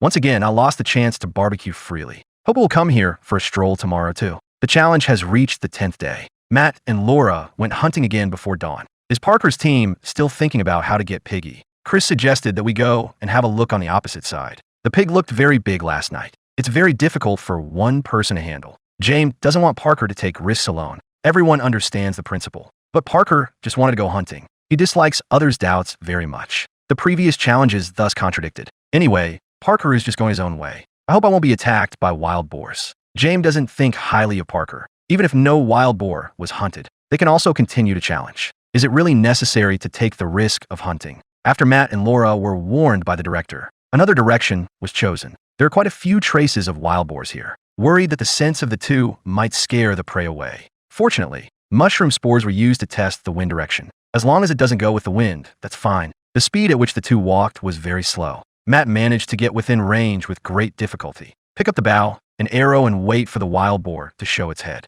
The distance between the two sides was quite close. Matt adjusted his breathing to get ready. Unfortunately, it didn't hit the mark. Instead, it frightened the surrounding animals. There's no other way but to retrieve the arrows first. The deeper you go, the stinky the smell becomes. This wild boar must have stayed here for a long time. Matt found the arrow smoothly. I didn't expect there to be blood on it. And it's the kind with bubbles. Believe that wild boars won't run too far. No matter what, you have to follow up and take a look. The bloodstain here is not obvious. Obviously, that arrow worked. I just don't know where that wild boar is waiting to be eaten. The two kept exploring and searching nearby, but the wild boar seemed to have suddenly disappeared. Is it meaningful to keep looking? Matt said that he had come, then searched this entire area. Suddenly, the cries of wild boars were heard. The two followed the sound over to have a look. There are also many traces of wild boars on Parker's side. I originally thought it would take quite a lot of time to look for prey. I never expected it to appear so vividly. Do you all think Parker can hunt it? Let's wait and see together. This is the worst survival in the wild that I have ever seen. One can get injured even by building a shelter. I almost got a concussion from being knocked by my partner's vine. The neck is still as hard as a brick now. Even a slight twist is not possible. When collecting materials next door, I was accidentally splashed into my eyes by tree SAP. I couldn't open my eyes on the spot. When the teammates saw this, they said they couldn't bear the pressure, fainted directly to the ground, and lost consciousness. No matter how the doctor treated him, he still wouldn't wake up. Good grief. What on earth have they gone through? How could one be worse than the other? Parker came across wild boars and attempted to hunt them. However, the hit rate was just a little short. Inviting the wild boar to the table again failed. If it weren't for its good endurance, I'm sure I'll catch up all the way. After all the twists and turns, nothing was discovered. We had no choice but to go back to the camp to discuss it. Since there are so many wild boars wandering nearby, it's really possible to create a trap. Jerome doesn't think it's necessary. This piggy here is so smart that it won't be deceived. It would be better to focus your mind on fishing. Parker's mind is now full of wild boars. He is so eager to prove himself. Seeing my partner lying there not doing any work, My mood has become even worse. Come and tease the mat group. By the way, let's see if there is an opportunity for cooperation. Even if the wild boar is divided into 6 parts, everyone can also fill their stomachs. There are 2 bows and arrows on Matt's side. Plus, I have one myself. Theoretically, it's completely fine to surround a pig. Parker is becoming more and more dissatisfied with Germ. If I had helped a little, I would have eaten the meat long ago. Matt knows that he wants to change jobs here. The subsequent challenges are sure to disrupt the team. Parker came to say hello in advance. I don't know if there will be a chance to form a team. The challenge has reached the 11th day. The sleep quality on Kayla's side is not good. I saw the scroll before I was fully awake. This means there are challenges again. Everyone should pack up their things and move to the new area. And new challenges will be initiated. Matt knew that the team would be reorganized by then. It was very hard to part with this. I'm really afraid of teaming up with strange contestants later. Everyone is busy packing up things. Try to travel light as much as possible. Soon everyone packed up and headed to meet up. I wonder which unlucky one was eliminated and went home today. Soon everyone gathered together. The team is definitely going to be split up. They still have to hand over all the resources. There's no time to sigh about going back to the prosperous days. Now, randomly select scrolls to arrange teammates. It's truly a case of some being happy while others are sad. Max and Kayla form a team. Kayla was very satisfied with that. Matt, on the other hand, joined forces with Darling. Jamie and Tracy are still on the same team. I don't know if I'm lucky or unlucky. Parker is in a group with Chris. The two have different personalities and are afraid of conflicts. Chris was very worried. Laura is in a group with Germ. It could be said that we have never cooperated at all. I wonder what kind of sparks will be produced. After a brief exchange and getting to know each other. Next comes the exciting challenge. The program team provides materials to the contestants. A domed shelter needs to be built. At least 10 saplings and vines are needed. We've likened a reference video. Finally, it is fully covered with tree bark. It doesn't sound very difficult. It's just that collecting materials is rather difficult. Most of the contestants have similar construction experience, although it was never actually built. But it shouldn't be too different. Interestingly, after this was set up, it still has to be moved to the relocation point to be considered completed. The top 3 can have priority in choosing tools. It would be best if the first place could get 3 items. A bit more ruthless could have taken 3 bows and arrows. Then trade with others. It can definitely maximize benefits. The last 2 are in a bad situation. Stay overnight on the other side of the cliff. And one has to participate in the elimination round the next day. Tracy has never built this kind. It feels like I'm going to take part in the knockout stage again. Everyone is thinking of striving for the first place and securing the 3rd place. No one wants to go to that knockout stage. Without further ado, the challenge begins right away. The teams worked in unison to collect in their respective areas. For Max, how to select the appropriate materials is very important. He didn't want to cause the shelter to collapse halfway. I have built something similar before. I'm confident that I can get this done well. Kayla is collecting tree bark. Pull it down like this as much as possible. The nearby vines are also a trap. Most of them are juicy. This will cause blindness directly to the eyes. So be especially careful when handling it. Even if it just gets a little on the skin, it feels uncomfortable. At present, Matt and Darling are making the fastest progress. There is hope of winning the first place. Parker was very excited. Theoretically, as long as it is among the top 2, everyone has a chance to get a bow and arrow. Looking at the busy looks of the other contestants, no one thinks they will lose. Try one's best to gain a small advantage. Jamie's side is much slower. Tracy struggled very hard to pull the bark. Compare with others. Obviously, it's just a lack of experience. It feels like we can start preparing for the knockout stage in advance. I don't know it's Tracy Choi either. It's still the program team targeting her. It seems that I'm not very proficient in every challenge. Take a look at how others handle it. It's just a matter of the hand rising and the knife falling. There is no sign of lag at all. Some contestants collected the materials almost completely. Get ready to enter the next stage. Others became even more anxious when they saw that, afraid of falling too far behind and getting into the knockout stage. Like Matt and Darling, they cooperate very well. No need for any communication at all.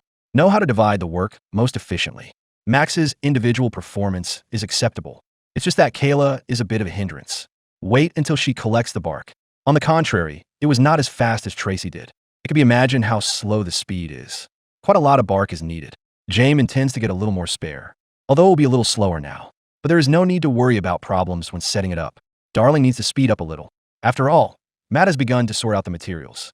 He told Darling not to worry. You can work out the framework by yourself first. Matt thinks this is really not difficult. It can be handled by one person. although the program team said they would provide ropes. But this is obviously not enough. Basically, vines are still needed for fixation. Darling has got everything ready and is coming to help. If there's not enough bark, just collect it later. Max didn't expect Kira to be so bad. It's so difficult to even get a piece of bark. In the end, I still have to help handle it myself. Kayla was said a little embarrassedly. I can only try to offer some help in the setup. This person said so. The problem is that it's still Alex who does the work. Kayla was very confused beside her. Fortunately, my partner has a good temper, willing to offer guidance by the side. If it were Parker, he would probably complain directly. The experience gained from previous challenges was also put to use. Anyway, Max was there. The overall construction speed won't lag far behind. Parker and Chris have just finished collecting the materials. The two were discussing how to set it up well. The plan is to fix it while making adjustments. Parker chose the longer vines. Theoretically, it will save some trouble when setting up. Jamie and Tracy finally finished collecting. The most headache-inducing part comes next. The two were not familiar with the dome shelter. What can only be done by secretly watching other contestants. Figure it out by yourself gradually. It is also necessary to avoid direct exposure to the sun. I'm really afraid that the shelter hasn't been completed yet. The person fainted on the ground due to heat stroke. Jamie doesn't think it's that difficult. Just tie the things up.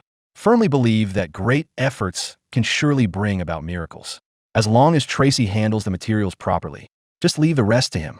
Unexpectedly, Laura and Jerome were still collecting materials. This pile is probably enough for 2 teams. It can be imagined how exquisite they will be made. They are very confident about themselves. I'm not worried at all about entering the knockout stage. As long as the preparatory work is well done, it will be set up soon later, although it is the first time to cooperate. But the 2 sides cooperated well. This challenge should be no problem. If you want to get the first place, you have to work harder. This time, the shelter requires the saplings to pull each other. Then fix it with the outer ring. The tension generated makes the shelter frame firm. What's rather embarrassing is, the saplings collected by Jamie are too small. It is very difficult to fix the shelter. Laura tried to stack them together for use. As long as it can be bound with a rope, then there should be no need to worry about it suddenly falling apart. The size of the problem doesn't match either. The two had differences in their first cooperation. Each of them thought their methods would work. But just look at the other players. It's very difficult to handle this difference in size. Laura was just about to make a joke. Not working out. Are you okay? I have participated in so many challenges. I never expected to be dealt a heavy blow by my partner. Fortunately, it didn't hit the eyes. Otherwise, retirement will be announced on the spot. Just feel a little dizzy now. Jamie was very guilty, thinking of having a doctor come and have a look. Laura doesn't want to hold things up because of this. Have participated in so many challenges. She has never entered the knockout stage. No matter what, strive to complete the challenge. None of the contestants expected it. This shelter is even more difficult than imagined, especially in terms of frame stability. It's really necessary to have an adjustment meeting every time you make a move. Strong like Matt and Darling. It also stays at this step. It consumed quite a lot of time and energy. Finally, the saplings were tied together. The next step is to fix it with the outer ring. It looks a little messy, but compared with other groups, it has already been calculated well. Someone as inexperienced as Kayla. Max could only give instructions while working. I don't expect her to understand. It can be handled step by step. No one knows what the environment of a migration point is like. But surely the challenges will become more and more difficult. If I could win the first place, it can relieve stress by more than half. Parker saw that someone was almost done. I was extremely anxious inside. The collected materials are very fragile. This is completely unable to support the framework. He ran to collect materials at once. Chris was very helpless about this. That is completely inconsistent with what the program team required. Force it in like this. It feels like a waste of time. Jamie and Tracy haven't started building yet. The progress is far behind that of other contestants. Be exposed to the sun for a long time. Jamie felt that it was a burning pain. I really want to stop and replenish some water. 90% of the time, it's time to participate in the knockout stage again. Parker couldn't find a rope over there. The pressure is really unbearable. I really want to run to the opposite side to steal some. Fortunately, it was just next door and I didn't see clearly just now. Speed up the process after retrieving the rope. I don't expect to win the first place now. It would be great if it could make it into the top 3. It's no use being anxious. Look at Jamie's situation. It's even worse. The sapling simply cannot stand upright. Obviously, this operation is completely impossible. The last challenge was not completed. It can't be made this time, can it? Anyway, I think they definitely can't. I want to set up the framework of the shelter. One has to run to collect the materials again. It feels better to save some energy and go to the knockout stage.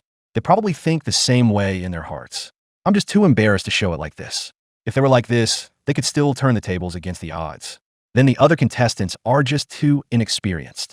However, there were still unexpected incidents. It is said that the SAP of this vine is poisonous. The skin touched became red and swollen. Some of it got into the eyes. Now Tracy can't even see the road clearly. Only a doctor can be called to handle it. If we just go home like this, it seems to be a good choice as well. What the doctor can do now is to help clean up. Salt water can reduce the concentration of juice. At least the eyes can still be saved. Tracy feels much better now, but still couldn't open my eyes smoothly. Could it be that they are really going to go blind? Although Jamie really wanted to stop and keep company. But the challenges still have to continue. He wants to strive to be in the top 3. Otherwise, Tracy's eyes would be fine. It's also impossible to perform too well in the knockout stage. Even if one is lucky enough to stay, what can they do without any tools? Sooner or later, I will faint from hunger and be sent home. So, do we have to strive for everything? But Jamie really doesn't know how to handle the problem. Other teams won't just sit back and enjoy the gossip.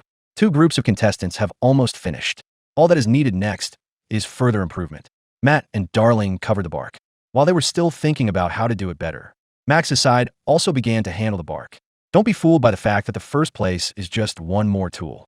But that priority option is very important. They all want to have a bow and arrow to hunt. Basically, it is all covered from top to bottom. Finally, tie them together with ropes. Theoretically, it can be completed very soon. Parker is still dealing with the framework over there. It lags behind the other contestants by a considerable margin. He felt that it was just that his partner was not up to par. If one knows more about material matching, it is estimated that the bark has been covered long ago. Chris felt that complaining all the time was of no use. It would be better to devote oneself to building shelters. Perhaps there is still a little chance to overtake. Although Parker's mouth never stopped, but the speed of the hand became much faster again. Laura and Jamie didn't have a smooth cooperation. Basically, it's all following Jerome's train of thought. Laura was in distress, but couldn't express it. I'm afraid that something will come again in the next second. The two have been busy for so long. Finally, we can proceed to the next step. At the current speed, I'm afraid it's a bit risky to enter the knockout stage. Tracy still couldn't open her eyes. Could it be that you're really blind? Jamie is very tired from being busy alone. Plus, I don't know how to handle this thing. The whole person was extremely agitated. 9 times out of 10, the partner will quit the challenge. How can I compete faster than the other groups? It is suggested to stop and conserve energy. Anyway, they're all going to enter the knockout stage. Why waste your energy on this? Tracy guessed that she was doomed. Before quitting the challenge, she still held back the team. It's the first time I feel so frustrated. Jamie didn't give up the challenge. Still striving hard to find materials for construction. He will never choose to give up and give up. If it were you, what would you choose to do? Other groups won't have any accidents because of you. And stop what you're doing. The Matt group has already started to carry out reinforcement. Tie it as tightly as possible with vines. It seems there should be no problem.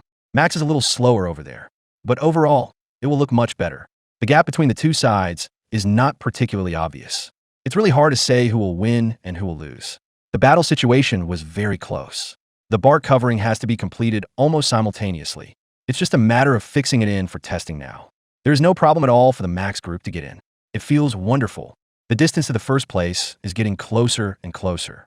The Matt group is a little slower. However, they also managed to get into the shelter smoothly.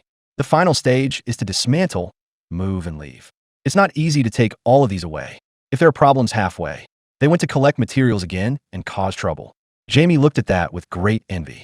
It's good to have a partner's help. Matt has also started to take it apart and pack it up. All the bark needs to be superimposed together. It's convenient to move over there later. Anyway, there's no need to set it up again. If you reduce the weight a little, no one should notice. Laura was hit by a sapling before. Now, my head is starting to hurt again. I can only sit down and help deal with the bark. It's really not easy. 2 groups have already packed up and are preparing to move. Jerome admires Laura quite a lot. Anyone else would have burst into tears long ago. It is suggested that you act quickly. Otherwise, it can only enter the elimination stage. The Matt group has been working very hard, but it was still not as fast as Max's group. The bark has all begun to be packed. Darling also began to feel nervous. Could you obtain 3 tools? It all depends on whether we can run fast later. Unlucky Jamie is not only physically and mentally exhausted. I still suffer from heat stroke and dehydration after being exposed to the sun for a long time. The head is extremely dizzy. If this goes on, will both of them be sent home? It seems that no contestant has done this before. The bark on Parker's side has also been almost covered. The top 2 do not expect to overtake. I would be content if I could squeeze into the third place. Parker prayed that there would be a bow and arrow left ahead. This would be even more perfect. The other two groups are both try to find ways to pack and take it away at one time. It's best for two people to carry it on their shoulders. The Matt group will have some advantages on this side. After all, Kayla is slightly weak in strength. Parker saw that they hadn't set off yet. In an instant, I felt I could do it again. Jamie was already very desperate. Tracy hasn't opened her eyes until now. The doctor can only observe from the side for a while. Jamie didn't expect the challenge to be so difficult. My body can't take it any longer. The Max team attempted to carry it. Seeing this, Matt also quickened his pace. One thinks of sprinting past before one can even stand firm. Max next door also caught up. Who do you all think will win? I originally thought that Kayla would be weak. I never expected that I would be fine carrying it all the way. The two were extremely excited. Could you think about what tools to take later? The second place goes to the mate group. It's somewhat a pity. Among the remaining contestants, Parker made the fastest progress. If no miracle happens, the third place goes to them. Laura doesn't know why she suddenly lost her sight. This really gave Jamie a fright. Call the doctor to come and have a look right away. Jamie is not in good condition either.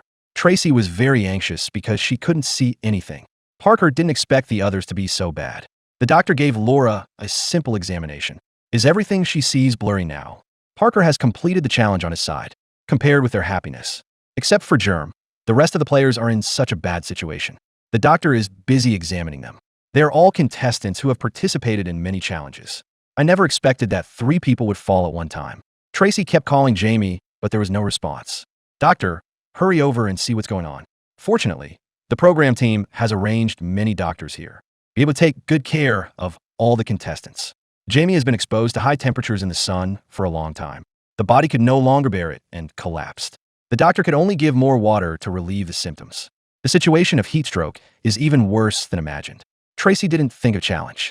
Both she and Jamie fell down. What should we do about the knockout stage tomorrow? The contestants who completed the challenge waited for a long time. Still, no one has been seen coming. On the contrary, the number of people in the program team has been increasing. It's just building a shelter. Why didn't the players of either team get it done? Is it really that difficult? The most unjust thing is that Laura was severely beaten by her teammates. Jamie looked very guilty. If the hand could have grasped at that time, Laura wouldn't have become like this either. The doctor suggested that it was best to have a detailed examination. It is very likely to cause a mild concussion. Jamie dares not speak now. I was afraid that I would ruin my partner's challenge. Laura's vision is gradually recovering now, but this neck couldn't move. The mood was quite bad.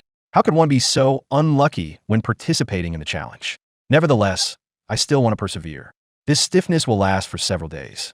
I don't know how to deal with the challenges ahead. Tracy's eyes are a little better here. It's not as painful as before. It is believed that rinsing with normal saline will be fine. The most serious situation is still on Jamie's side. The symptoms of heat stroke have not been relieved. Even speaking couldn't be made clear.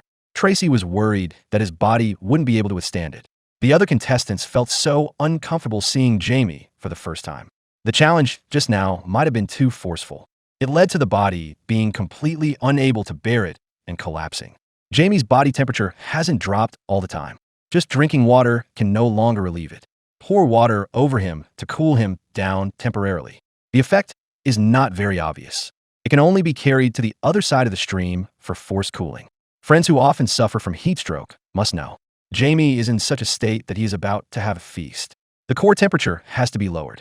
Laura looked also very uncomfortable. In such a state, one participates in the knockout stage. It would be better to just declare failure and go home. The program team saw that Jamie was dying.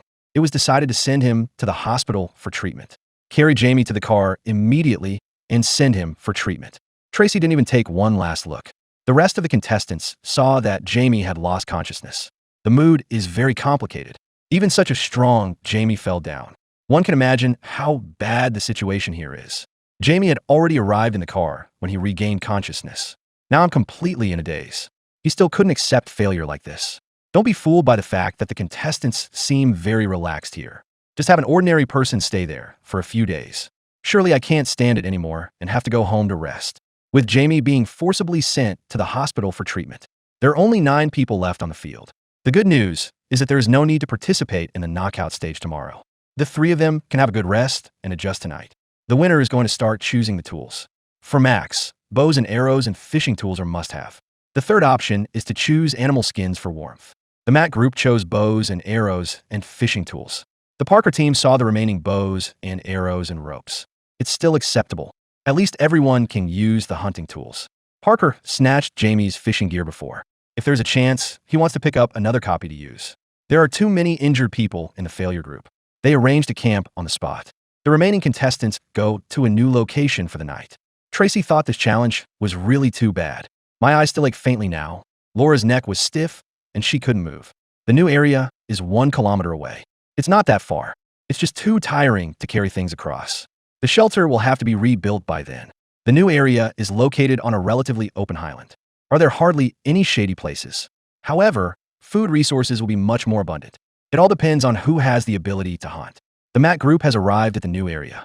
You can set up camp after cleaning up the surroundings a little. The Max group has arrived at the new area.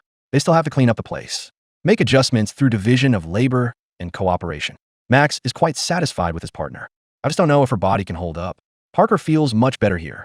Next door is a stream for fetching water and fishing. Without Jerome's interference there, Parker works much more smoothly with Chris. A plan was soon discussed and worked out for handling. It should be no problem to go on at this pace. The failed group doesn't even want to set up shelters on their side.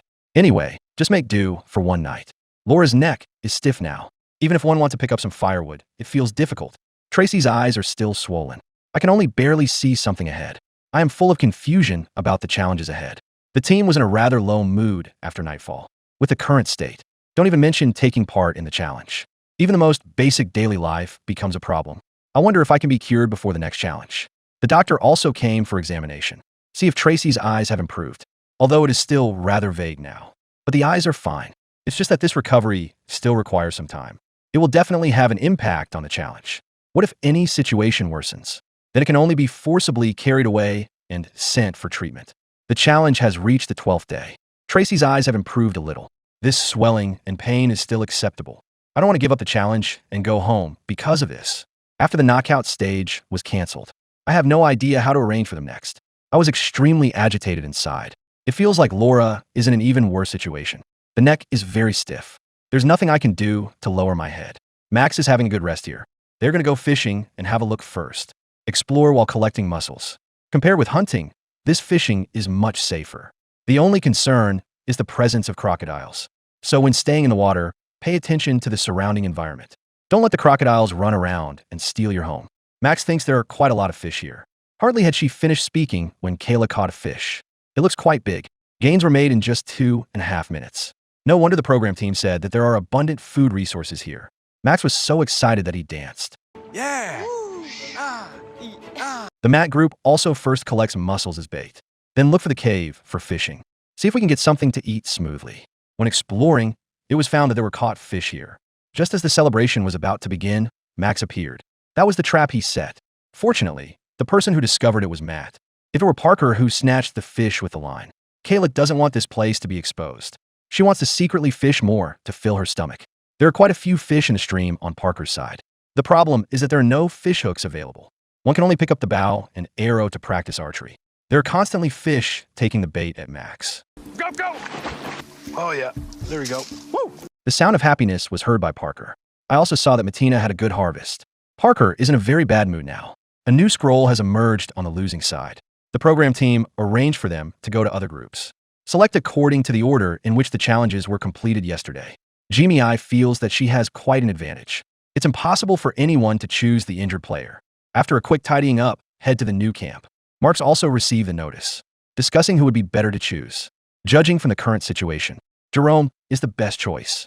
Secondly, there's Laura. Anyway, Tracy definitely can't choose.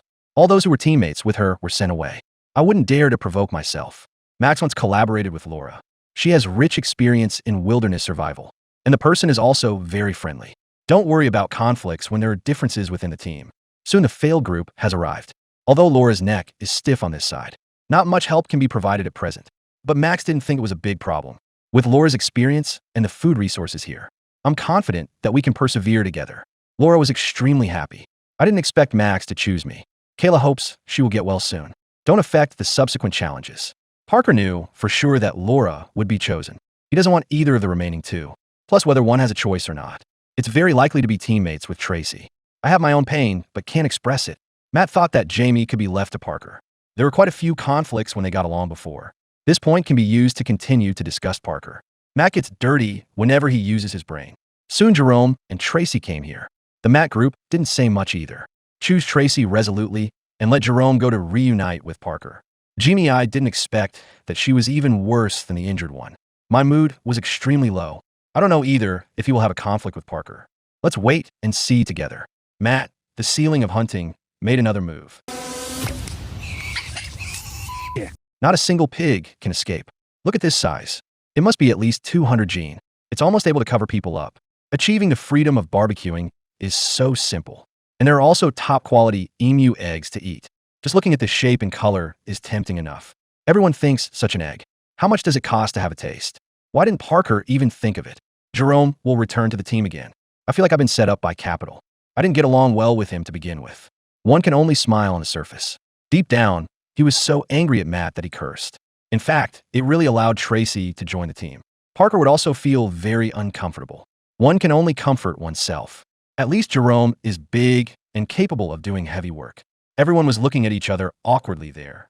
Hope the upcoming challenges go smoothly. Matt group is enjoying the grilled fish. Tracy hasn't been so comfortable for a long time. I originally thought that no one would choose me. Matt said straightforwardly that he just wanted to make Parker uncomfortable. Tracy thought this person was really bad.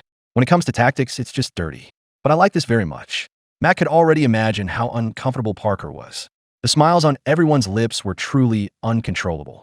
Just as imagined, the Parker team is still in a stalemate. There are only bows and arrows, but no fishing tools. It is difficult to obtain food for the time being. Jerome hopes that Parker can return to his old trade. Got fishing tools again. It's said that way, but the rest of the people are hard to deceive. Everyone is on guard there. It's better to take a bow and arrow and go hunting. A warthog is much more valuable than the fish it catches.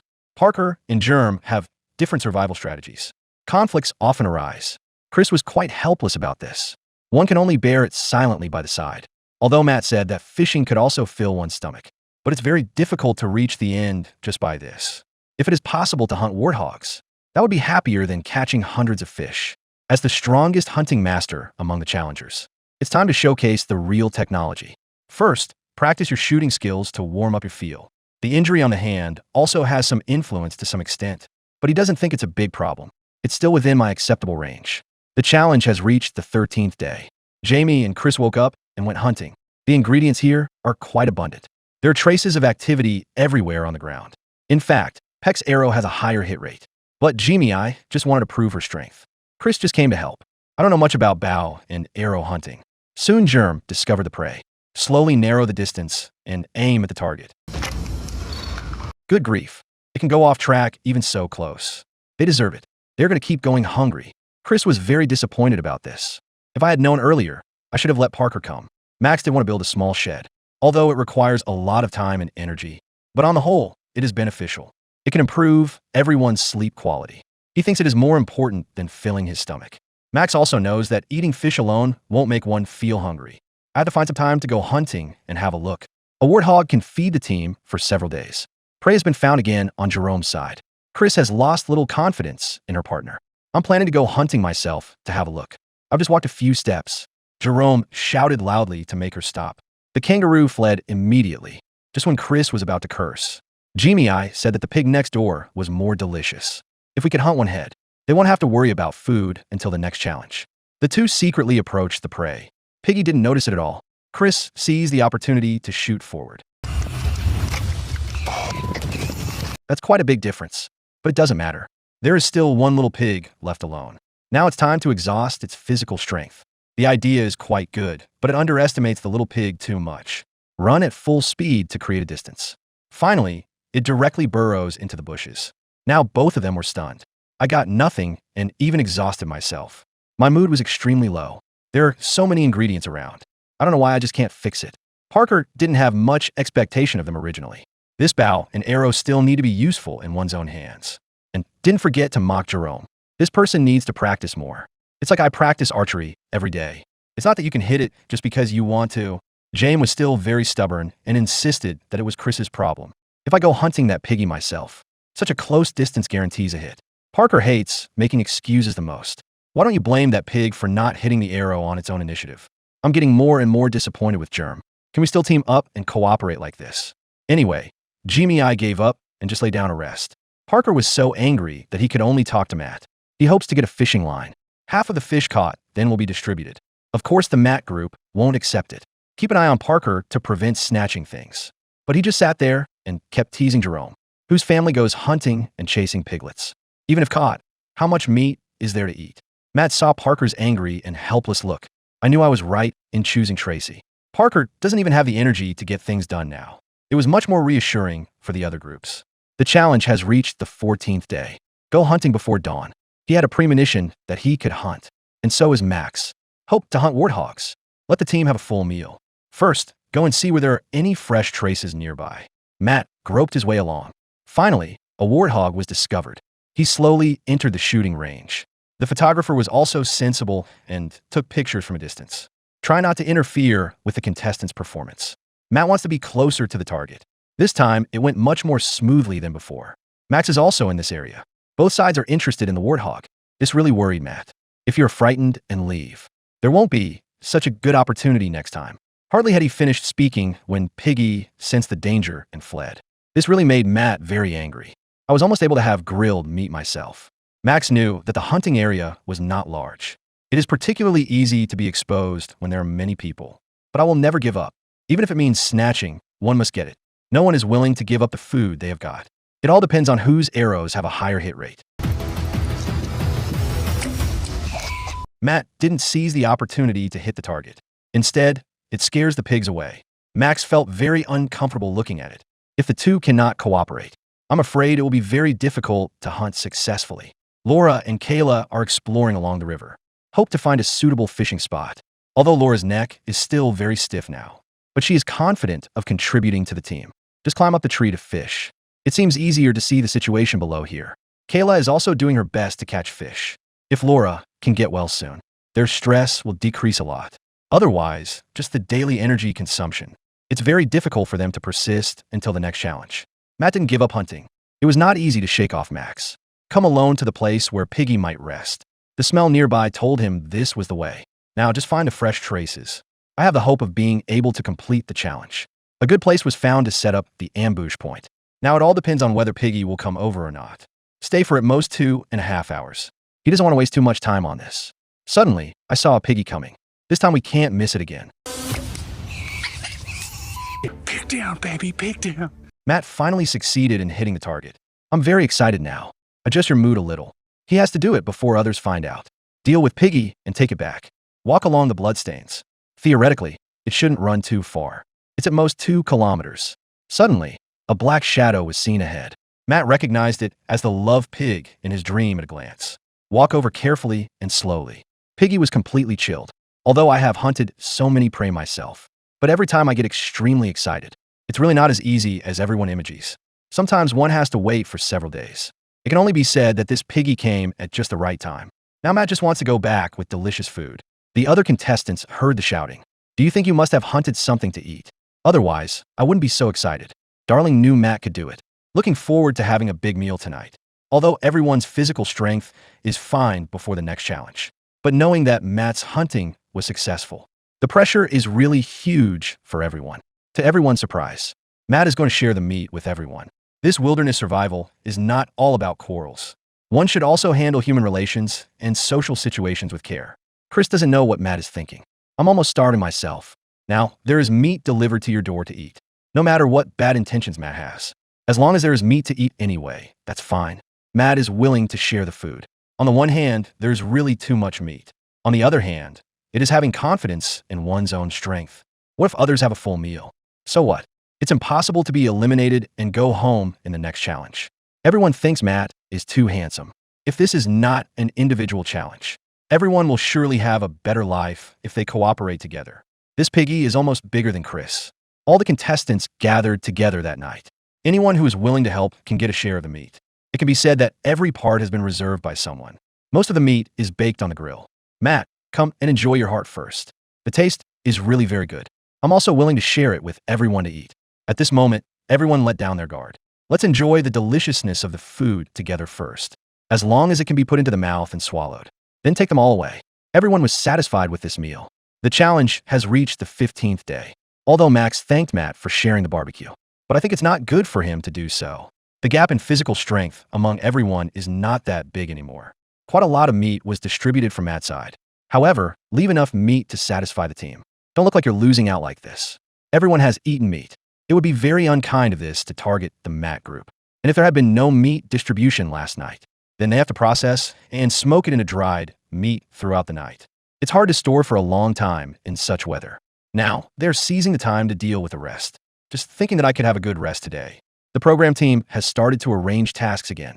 Parker and Jerome don't get along well. Chris was worried that it would hold her back. I don't want to encounter the knockout stage now. The program team asked them to cut down trees tomorrow. The axe needs to be made by oneself. Each group can carry a maximum of 6. Today is all about getting the axe done. It's not difficult for most of the contestants. If you just want to finish it quickly, the axe must be sharpened a little. Laura once took on a similar challenge.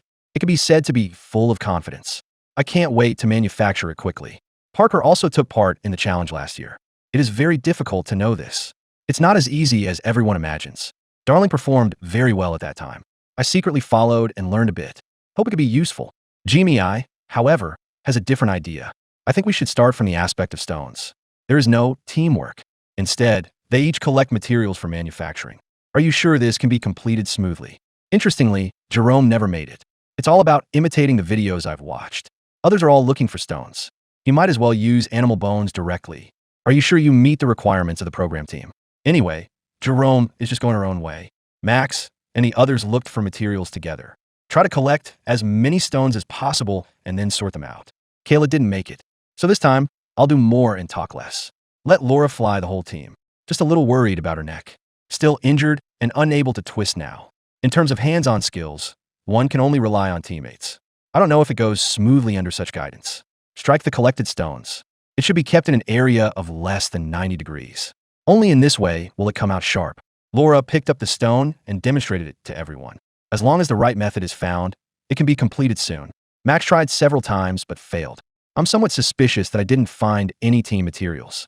If it weren't for Laura's neck injury, I really wanted to take on the job of hammering stones. Tracy won in the last challenge. At that time, heavier axes were used to chop down trees, and Darling would be more stable when using the short axe. If the two can be combined together, it's not very difficult to overcome the challenge. Before, quite a few contestants learned and imitated him, but there are not many that are worth showing off. Darling is confident of crushing other opponents. He took Tracy to look for stones. It has to be said that there are indeed a lot nearby. Not many people know this kind of rock. It just so happened that Darling knew. It is most suitable for hitting stones. Be so easy. The main thing is that there are gaps inside. Find the right position and strike it down. 9 times out of 10, it can lead to fracture. Try to collect as many stones as possible to take back. More axes are made. It will be a little more convenient to cut down trees then. It's almost collected. It's time to go back. Parker knows that he wants to win. Better materials must be found. So I'd rather spend more energy exploring. It is also necessary to find the right one. In terms of sharpness, this kind of volcanic rock is still better. I am confident that I can overcome the challenge with this. Chris is not satisfied with the current team. Everyone is busy with their own affairs. There was no communication or cooperation at all. If it weren't for Parker's previous challenge to manufacture, I'm afraid I have to go home for this challenge. She collects materials to make the handle first. The excess moisture needs to be roasted out by flame. It is easier to plastic wrap after softening. This is Darling's forte. How about giving a try? These juices are corrosive. Touching it is no ordinary pain. Hope someone can come to help and give some suggestions. All the Parker team members have come back to the camp. Everyone has their own ideas. James didn't think Parker's method would work, even if he has participated before, but it may not be usable either. I still hope to do it in my own way. Chris could only keep everyone warm by the fire in silence. Try to get it done as soon as possible and have an early rest. Parker wanted to laugh when he saw James' axe. Choose a sturdy branch as the handle. It will only break even faster. What was Parker saying over there? Jerome barked as if it were a dog. Instead, he ridiculed Parker's approach. I'm sure I'll throw it out. Parker didn't want to continue the quarrel. Throw oneself into making axes. Jerome doesn't think she's wrong. Anyway, he has this axe. The challenge is sure to be completed smoothly. Parker doesn't know who gave him the courage. How could they question the actions of the previous contestant?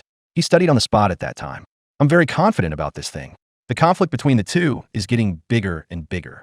Fortunately, Chris was in the middle to mediate. Otherwise, they would have fought long ago. In fact, just do it in your own way.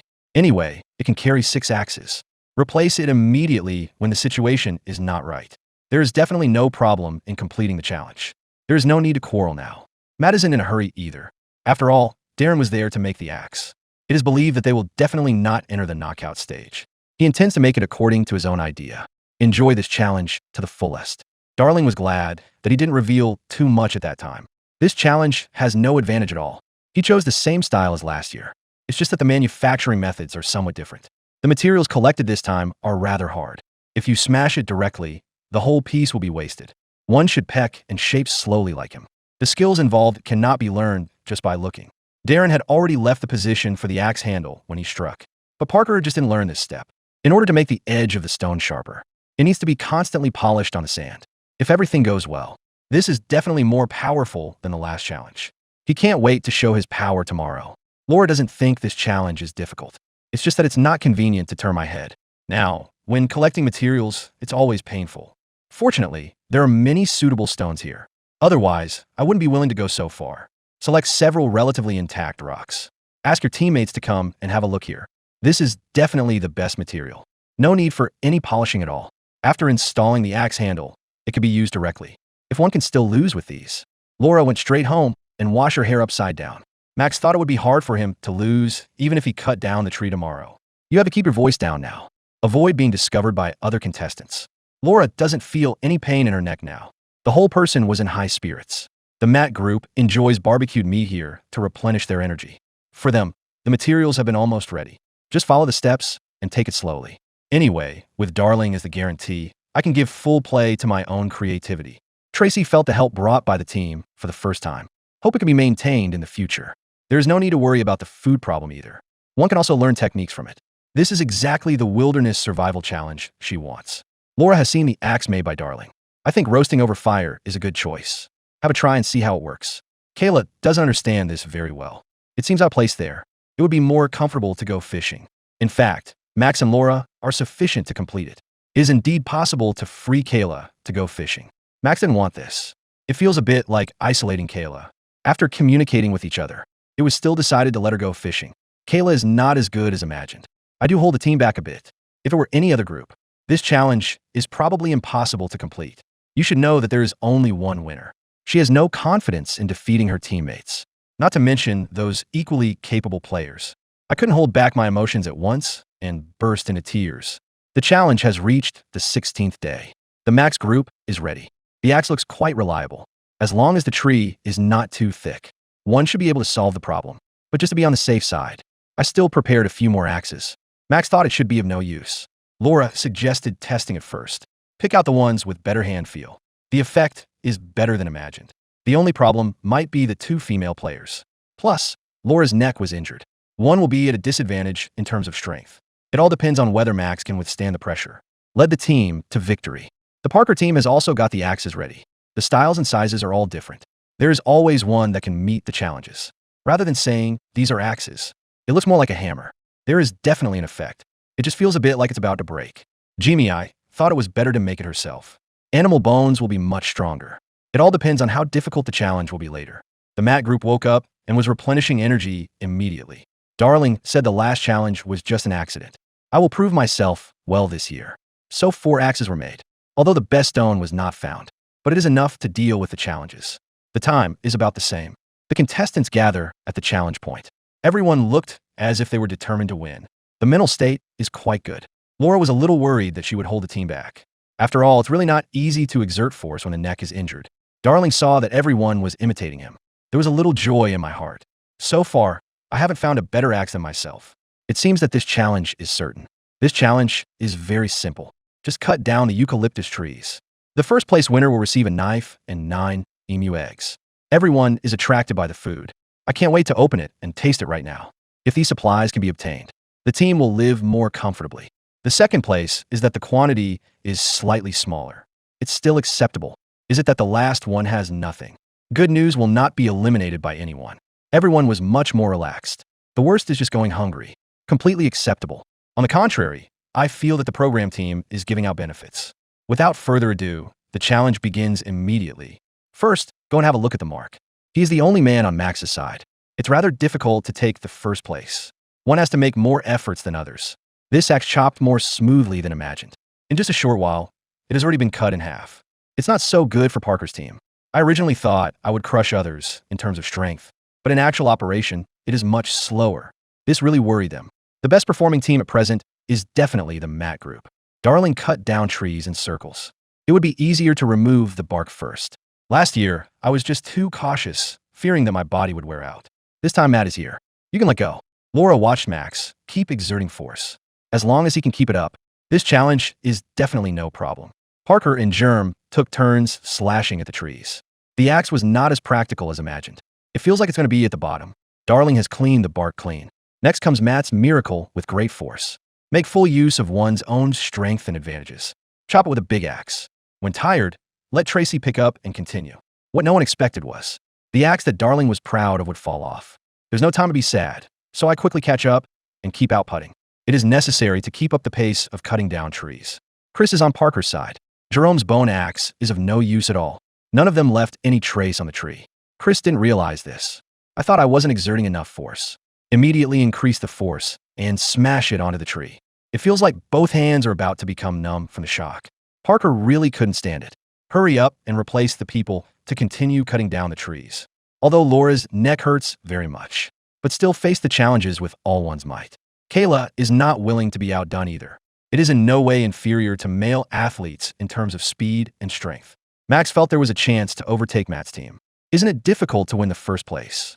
Matt keeps outputting things up the tree because eucalyptus trees have more moisture. So cut around it as much as possible. Make the inside evaporate faster. A larger axe was deliberately chosen. Let the fibers be destroyed more thoroughly. The trees on Mark's side are already a little crooked. It seems that it will fall with a little more force, but still not as fast as Darling's. The moment the tree fell, Mark and Tracy came to help immediately. Now it just needs to be dragged to the finish line, and it's done. The other contestants were stunned. I knew Darling was powerful, but I never expected him to be so strong. It could be said to crush other teams. Matt said that even if the meat was separated out, nor am I afraid of being defeated by other players. At present, the Max group has a greater advantage. No matter how hard Parker tries here, he can't catch up. Jerome didn't give up. I feel that I can still push hard to overtake. Laura has begun to reinforce the axe. Wait until Max feels tired here. Replace the players immediately and keep outputting. Jerome has already felt tired. It is much slower in speed. It's not as frequent as Laura's deforestation, although there was an accident with Kayla's axe. But Max made up for it. Narrowly escaped danger means cutting down the tree. Unexpectedly, Parker also cut it down. Both sides were sprinting towards the finish line with all their might. It's a pity that it's still not as fast as Max's group. It was already sad enough not to win the third place. Unexpectedly, Jimmy I also hurt her foot. The winners are all discussing how to eat well later, before the next challenge. There should be no need to worry about going hungry anymore.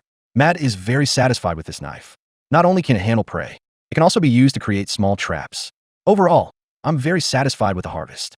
They even directly stated that they are the strongest. I am confident that I can enter the final stage. I had the pork left over before. There is no need to worry about food at all. Tracy has never lived so comfortably. Sure enough, who you are teammates with is very important. Max is also very satisfied with the second place on his side. After going back, I plan to boil an egg to taste. The rest should be protected in a cool place. This egg can be cooked directly in the pot. One for each person is quite satisfactory. Look at what it looks like after being peeled. The first time I ate it, it felt different from ordinary eggs. Besides being much larger, this flavor will be more intense. While Jimmy I was still immersed in the sadness of failure and injury, he didn't expect that he had been losing all the time recently. Plus Parker's sarcasm towards him. My mood has become even worse. An ankle injury is unlikely to recover in a short period of time. The doctor also came to examine the ankle. The situation is even worse than imagined. At least one day of rest is needed. Otherwise, this ankle cannot walk normally. Jerome couldn't accept this. Parker was also unwilling to take care of the injured. After all, there's only one winner. I really don't want to waste time and energy taking care of others. The challenge has reached the 17th day. Parker went hunting as soon as he woke up. I don't want to be affected by Jimmy I. After a night's rest, Germ's ankle didn't get better. He felt that it was time for him to go home. This is different from previous challenges. Everyone is a competitor. It's impossible to sacrifice oneself for one's teammates. Parker's attitude was very clear yesterday. Many failures also made me lose confidence. So no matter how Chris tries to persuade, Jerome has chosen to withdraw from the challenge. There must be some regrets. This challenge allows anyone to win the bonus. I just don't want to see Parker's face. No wonder they left without even saying hello. I just didn't expect to run into each other on the way out. James really couldn't hold back. One still needs to vent one's dissatisfaction. This made Parker laugh angrily. The person is about to leave, but there's still so much nonsense. The two parted after chatting for only a few words. I have no idea what challenges we will encounter next. Let's wait and see together.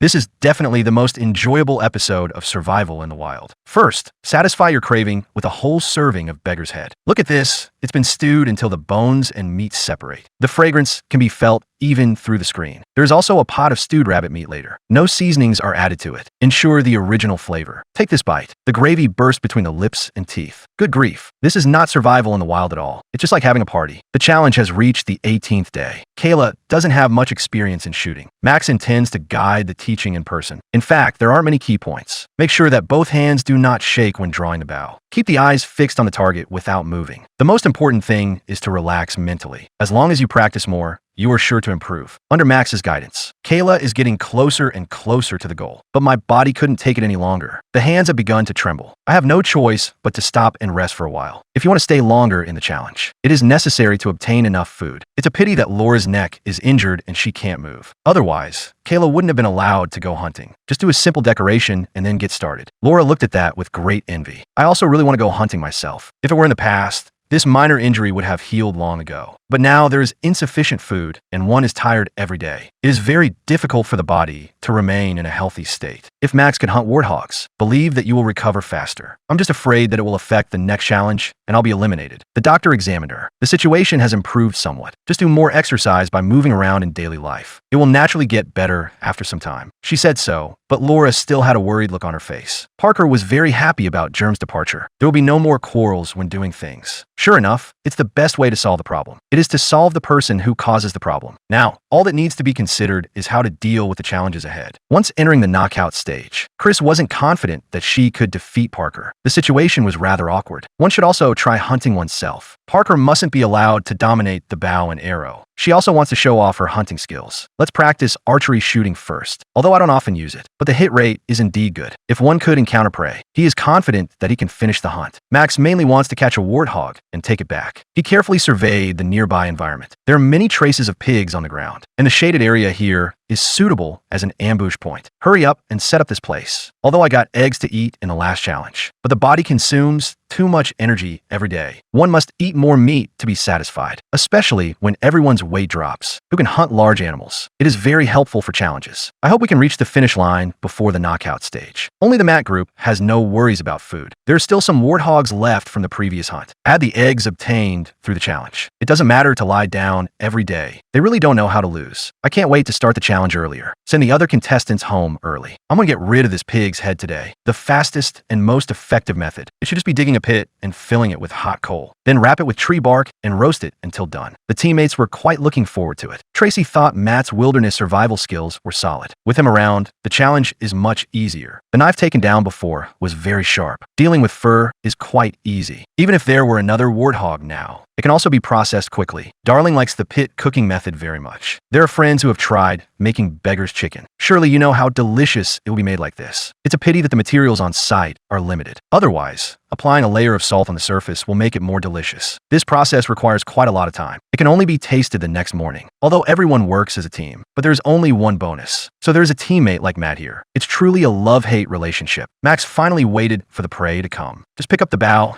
and arrow and aim at the target directly. It's a pity that the gap is quite large. This position is not as good as imagined. Next time, I have to try my luck in another place. The two were not in a good mood. Hope to get something to eat as soon as possible. The challenge has reached the 19th day. The Matt group is all waiting for the pig's head in the pit to be cooked. The fragrance was faint and indistinct. Everyone can't wait any longer. First, dig out this pig's head and have a look, although it is said to be wrapped in tree bark. But the aroma of the meat inside can still be smelled. Be very careful when breaking it open. Don't let the sand fall onto the meat. It can be seen that it is completely ripe inside. No seasonings were added at all. Retain the purest flavor of the ingredients. In an instant, I felt that the pig's foot rice in my mouth was no longer fragrant. No one can resist such deliciousness. Tracy has come to challenge so many times. This period of time has been the most comfortable. I really regret not having clung to Matt earlier. After having a full meal and drink, I felt that I was okay again. I can't wait to start the knockout stage. Max thinks hunting is difficult on his side. The safest way is still to go fishing. It's just that Laura and Kayla don't have the energy to help. All the pressure is on Mark's side. Kayla suddenly felt unwell, sloped down to the other side. The teammates were very worried about this. Laura came forward to see what was going on. Kayla felt a sharp pain in her hands for no reason. Then it spreads slowly to all parts of the body. The situation is getting more and more serious. Kayla felt that her body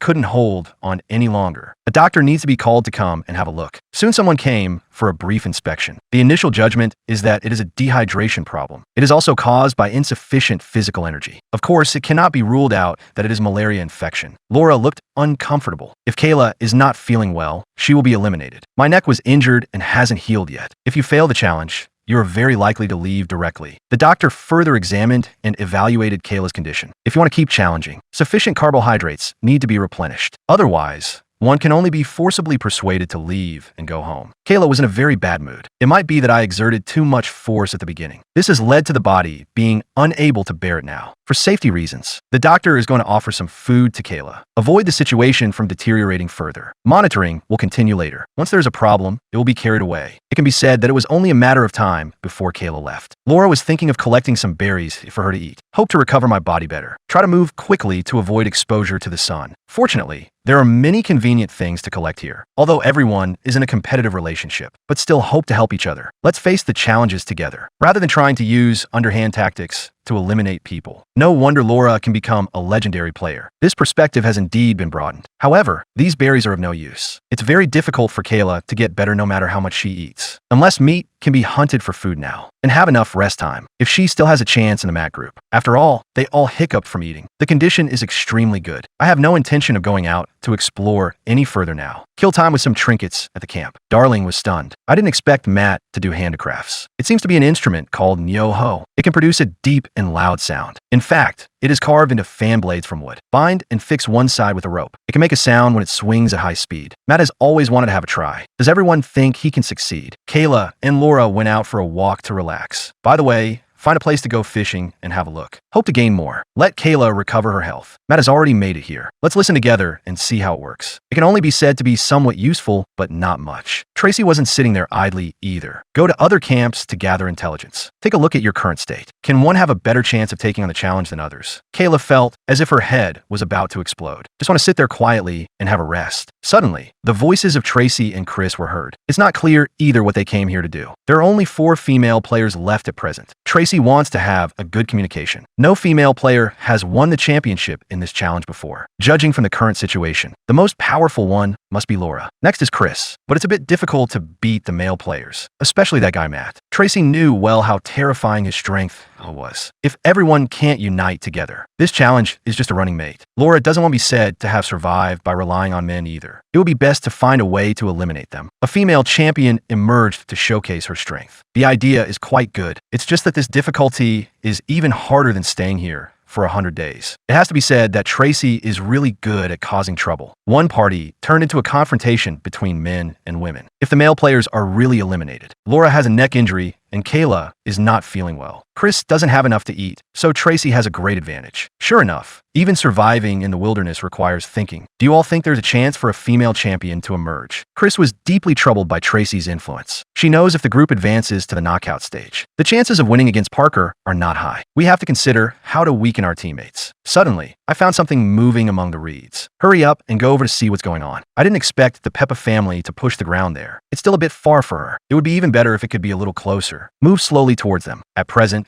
the distance between the two sides is approximately 100 meters. Chris has to walk at least 30 meters to be sure. The warthog was still leisurely and didn't detect any danger. If she got any closer, there would be no shelter. I had no choice but to get up slowly from behind and aim. Unfortunately, the target was not hit. If it were Matt, I think it would work. It's getting late either. It's time to go back to the camp and have a rest. Kayla is still in good spirits here. It's just that the body still feels very tired. The new challenge is only in 1 or 2 days. If it's still teamwork, 2 wounded people are here. Max thought it was time for the knockout stage. If men and women are divided into groups and compete individually, I still have a little hope of winning the first place. Everyone was so anxious that they couldn't sleep. Laura wants to cook the remaining eggs and eat them. Max doesn't agree with this approach. What everyone needs is meat. It's no use eating too many eggs. I'll go hunting by myself tomorrow. Hope everyone can calm down. This egg is eaten with meat. Only then can it play the greatest role. I wonder if the two of them took it to heart. Anyway, go to bed early and don't discuss it anymore. The challenge has reached the 20th day. Max went out before dawn. He hopes to hunt head pigs, enable teammates' bodies to recover. If it weren't for running into Matt last time, I quite have a chance to get the foo myself. There is still food to eat in Matina. I should go hunting by myself today. As long as one can encounter prey, there's still quite a chance to carry it home. The traces near the lake are still very fresh. Max is full of confidence now. Kayla is in much better condition, as long as it is not vigorous exercise. Some simple things can still be done. It's just that they didn't bring anything. Run to find other female players. It seems as if they are going to abandon Max. Invite Tracy to act together soon. This really stunned Matt and Darling. When did women get along so well? Parker saw Chris join in as well. He smelled the smell of conspiracy. Come to Matt for communication. Sure enough, all the female contestants gathered together. Although there's only one champion, but there are 3 final challenge spots. Dividing up so quickly is not a good thing. It was Max who made efforts to go hunting outside, thinking of ensuring that teammates can eat and drink well. I was busy all morning, but got nothing. When I came back, my teammate was gone, and all the equipment is on one's own bed. Could it be that I've been abandoned? This feeling is simply terrible. The female players gathered again. I originally thought they were going to form a team. Eliminate the male players as soon as possible. Who would have thought that they were discussing going home together? Tracy clearly clung to Matt's lap. It is certain to persist longer than other contestants. There is only one problem champion. She thought she couldn't make a successful comeback. Judging from the challenge projects of previous years, the female players have no advantages here, even if the survival skills are excellent. Nor can it make up for the insufficiency of strength and speed. The current state of Laura and Kayla. It is even more impossible to achieve a comeback. So it's better to go home early for treatment. At least I can come to participate again next time when there is a challenge. This is also the first time the program team has encountered such a thing. The female contestants will collectively discuss withdrawing. Only Chris remains silent in front of the camera. Tracy thinks this is the power of women. It's impossible to be set up by capital. Chris was struggling all by herself. She knows that it will be very difficult for her to compete against male players. But it's a pity to just go home like this. It takes some time to think calmly. Laura and the others returned to this side of the camp. The male contestants were completely puzzled about this. Have no idea at all what will happen next. Kayla won't keep you in suspense anymore. They're going to withdraw from the challenge collectively. I wonder how Chris is thinking about it. Kayla's body couldn't adapt to the intense challenge confrontation. Laura herself doesn't like competition. Winning will surely bring joy and happiness. But it's very sad to see others leave. It is not suitable for this kind of challenge. Tracy is simply a vegetable. There is no way to win the bonus. It's better to go home early, wash up, and go to sleep. This undoubtedly speeds up the progress of the challenge. Among the remaining players, Matt is the strongest. He has a good chance of winning the championship. The most desperate one is Max. All the teammates gave up the challenge after the hunt. It is hoped that the program team can change the rules. Laura and the others have thought about it for a long time. No matter who comes to persuade, it's no use. What else can men say? All I can do is wish them to get well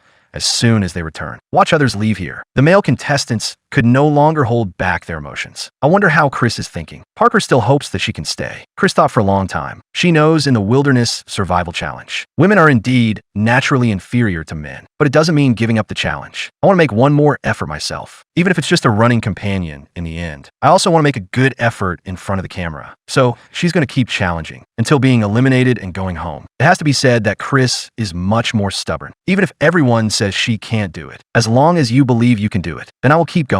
Dreams still need to be had. What if it suddenly comes true one day? The program team has arranged to send Laura and the others home. The 3 of them felt much more relaxed. There is no regret for giving up the challenge. This is the result obtained after careful consideration. If it were you, you would do it for one. Will the challenge that is impossible to win continue? Anyway, they're not willing to waste time. Sometimes giving up is more difficult than persisting. There is absolutely no need to risk one's life. What matters is this challenging process. What have I learned from it? Perhaps giving up is their last lesson. Anyway, after Laura and the other 2 gave up the challenge, only 5 people remain on the field. The program team definitely has to make temporary adjustments to the challenge plan. Otherwise, it will enter the final round all at once. The audience friends are not happy. The male contestants are not in a good mood, although only one person can get the bonus, but still want to defeat the opponent through competition and confrontation, rather than voluntarily giving up the challenge and going home. Chris is the only female contestant. The morale was quite high. Her current goal is to squeeze into the final round. This means that 2 people need to be eliminated. Parker saw his partner come back. I thought she was also going to say goodbye and leave. I never expected to keep going. Max felt even more uncomfortable when he saw this scene. One is under great pressure by oneself. The others are all 2-person groups. It's very likely that I will be eliminated in the next challenge. Although Parker likes to play tricks, but seeing others unwell, they left. The mood was extremely bad. He prefers to send people home in the challenge. Everyone is in a bad mood. There aren't many people left now either. It feels like we could form a team. Max appreciates Chris very much. If there are more cooperative challenges next time, I will definitely choose her as my partner. I have to face the challenges alone next. The mood was extremely low, but he won't give up the challenge. At worst, just consider it as participating in a naked version of living alone in the wilderness. No matter what, one must hold on until the end. The challenge has reached the 21st day. Max woke up and began to practice shooting. The condition is not very good. The arrows shot out all deviated from the range of the target circle. It's definitely not acceptable to go hunting today. The departure of my teammates has seriously affected my mindset. Recalling the previous challenges, partners will all leave oneself. I never expected that this time would be no exception. You need some time to adjust. However, the program team did not give this opportunity. A new round of challenges is about to begin again. From then on, I face the challenges in my personal capacity. It is unknown whether there will be personnel elimination. Anyway, take all the tools and head to the challenge point first. Darling felt that among the remaining contestants, only Matt poses the greatest threat. If he can be eliminated, my bonus is secure. Matt knows that everyone is very strong. So from then on, he went all out. Can everyone guess what will be compared this time? All the contestants have reached the challenge point. This time, it's about the hit rate of archery and the speed of handling prey. First, hit the bullseye 3 times. Then the hair was slit open. Different rewards will be obtained in the order of completion. It can be said that except for Chris, the others are all good hunters. It's all about who has a better feel. Good news, there was no personnel elimination this time. Everyone can relax a little. The bad news is that only the top 4 have food to eat. The last people will still have to go hungry. The contestants put all the tools in place first. Everyone has to rely on their own strength to get these back. The specific ranking rewards are as follows. The first place winner will not only get 2 tools. There's also rabbit meat and a piece of salt. In survival in the wild, salt is more precious than gold. The second place has 1 more tool than the following 3. It's best to strive for the first place and secure the second. Max especially needed that rabbit to fill his stomach. Otherwise, one will remain hungry for a long time. The body just can't stand it for long. It's just that his archery hit rate was very low in the morning. This challenge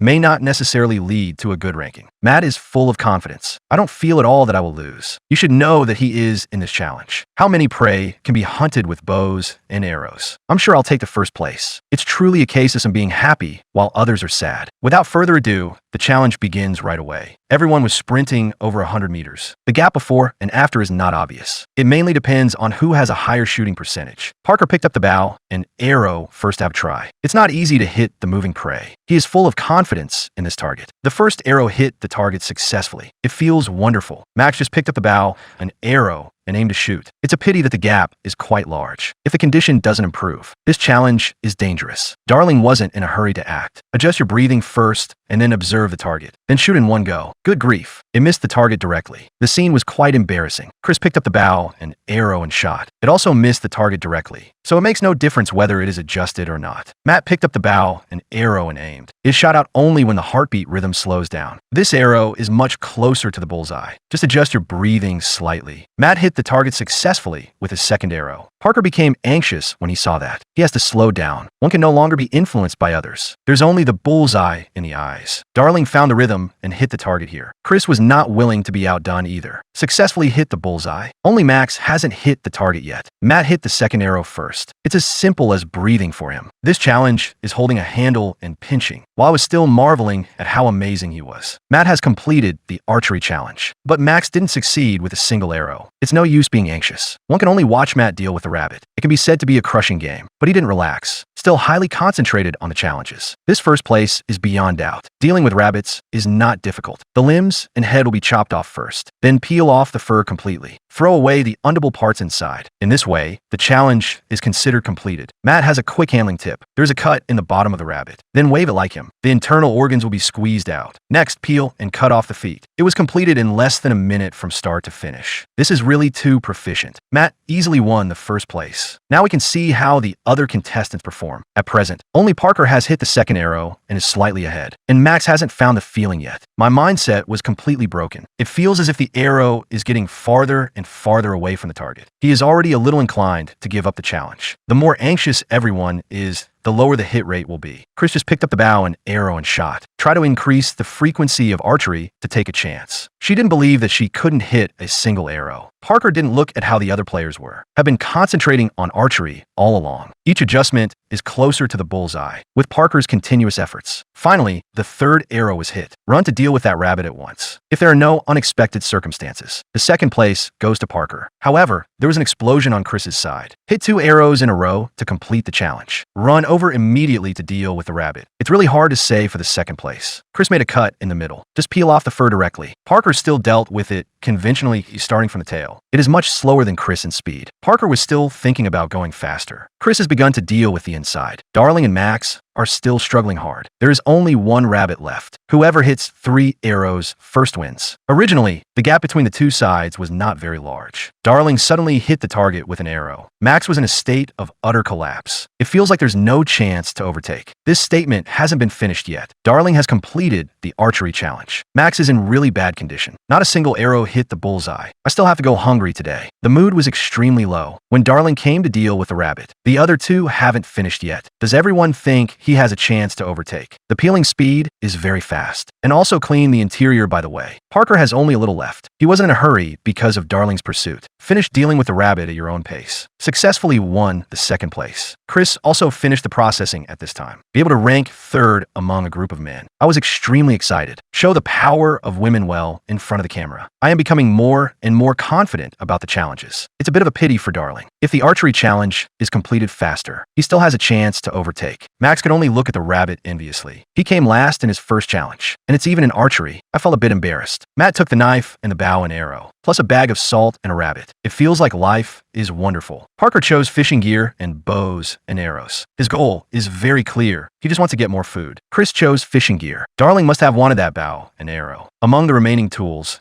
only animal skins are slightly better. Max had even less chance of obtaining food. I'm already considering whether to give up the challenge. The contestants returned to the camp and began to have a big meal. Each person has a rabbit and is in a good mood, especially Chris. After defeating Max and Darling, the whole person was extremely inflated. I'm glad I didn't quit the challenge. Otherwise, this glorious moment will be lost, as required by the program team. Matt can't share the salt with others. He can only pour it into the pot and stew it with tears in his eyes. This can enable the body to restore energy quickly. It is simply more precious than gold in the wild. Darling was thinking of cooking next door. I hope to get a little salt flavor in it. Matt said, "Why is Darling daydreaming?" The rabbit soup on Parker's side has been finished. The original flavor is the most superior. They were so delicious to eat. Matt thinks it tastes more delicious after adding salt. There's a feeling of being home. I'm almost moved to tears. Only Max enjoys hunger and loneliness alone. He doesn't know how the subsequent challenges will be. Anyway, I just can't hold on any longer. One can only sit there and doubt life. Suddenly, a pig came out. If that bow and arrow were still there, how could it be possible to let it go? Max tried close combat. Piggy doesn't give any chance at all. The heart that was already broken broke even more. To their surprise, the program team has sent the scroll again. Next, we need to head to a new area. The water source over there will be more abundant. It is surrounded by lakes. Wild boars and deer can be seen everywhere. It is just vulnerable to strong winds. The smell was detected before the person arrived. It takes some luck to get close to the prey. Everyone has packed up their things and headed for the destination. There are new scrolls here again. Next, it needs to be divided into 2 teams. Choose different places respectively. Everyone decided on the camp after a brief discussion. I just don't know who I'll be teammates with. Max was already quite pitiful. I never expected that there would be another accident now. The feet were instantly scalded, although it has been dealt with urgently. But still let the doctor come and have a look. The current situation is not too bad. Help clean and bandage it. This will also have some impact on the subsequent challenges to some extent. It feels like everything is over. Parker saw quite a few prey appear on the road. Pick up the bow and arrow immediately and try to shoot, although it didn't hit the mark. But I'm confident that I can hunt it later. Chris met Matt to form a new team. This means a pair of Parker and Darling. I just don't know which team Max will go to, judging from his current state. I don't know if I can hold on until the next challenge. Let's wait and see together.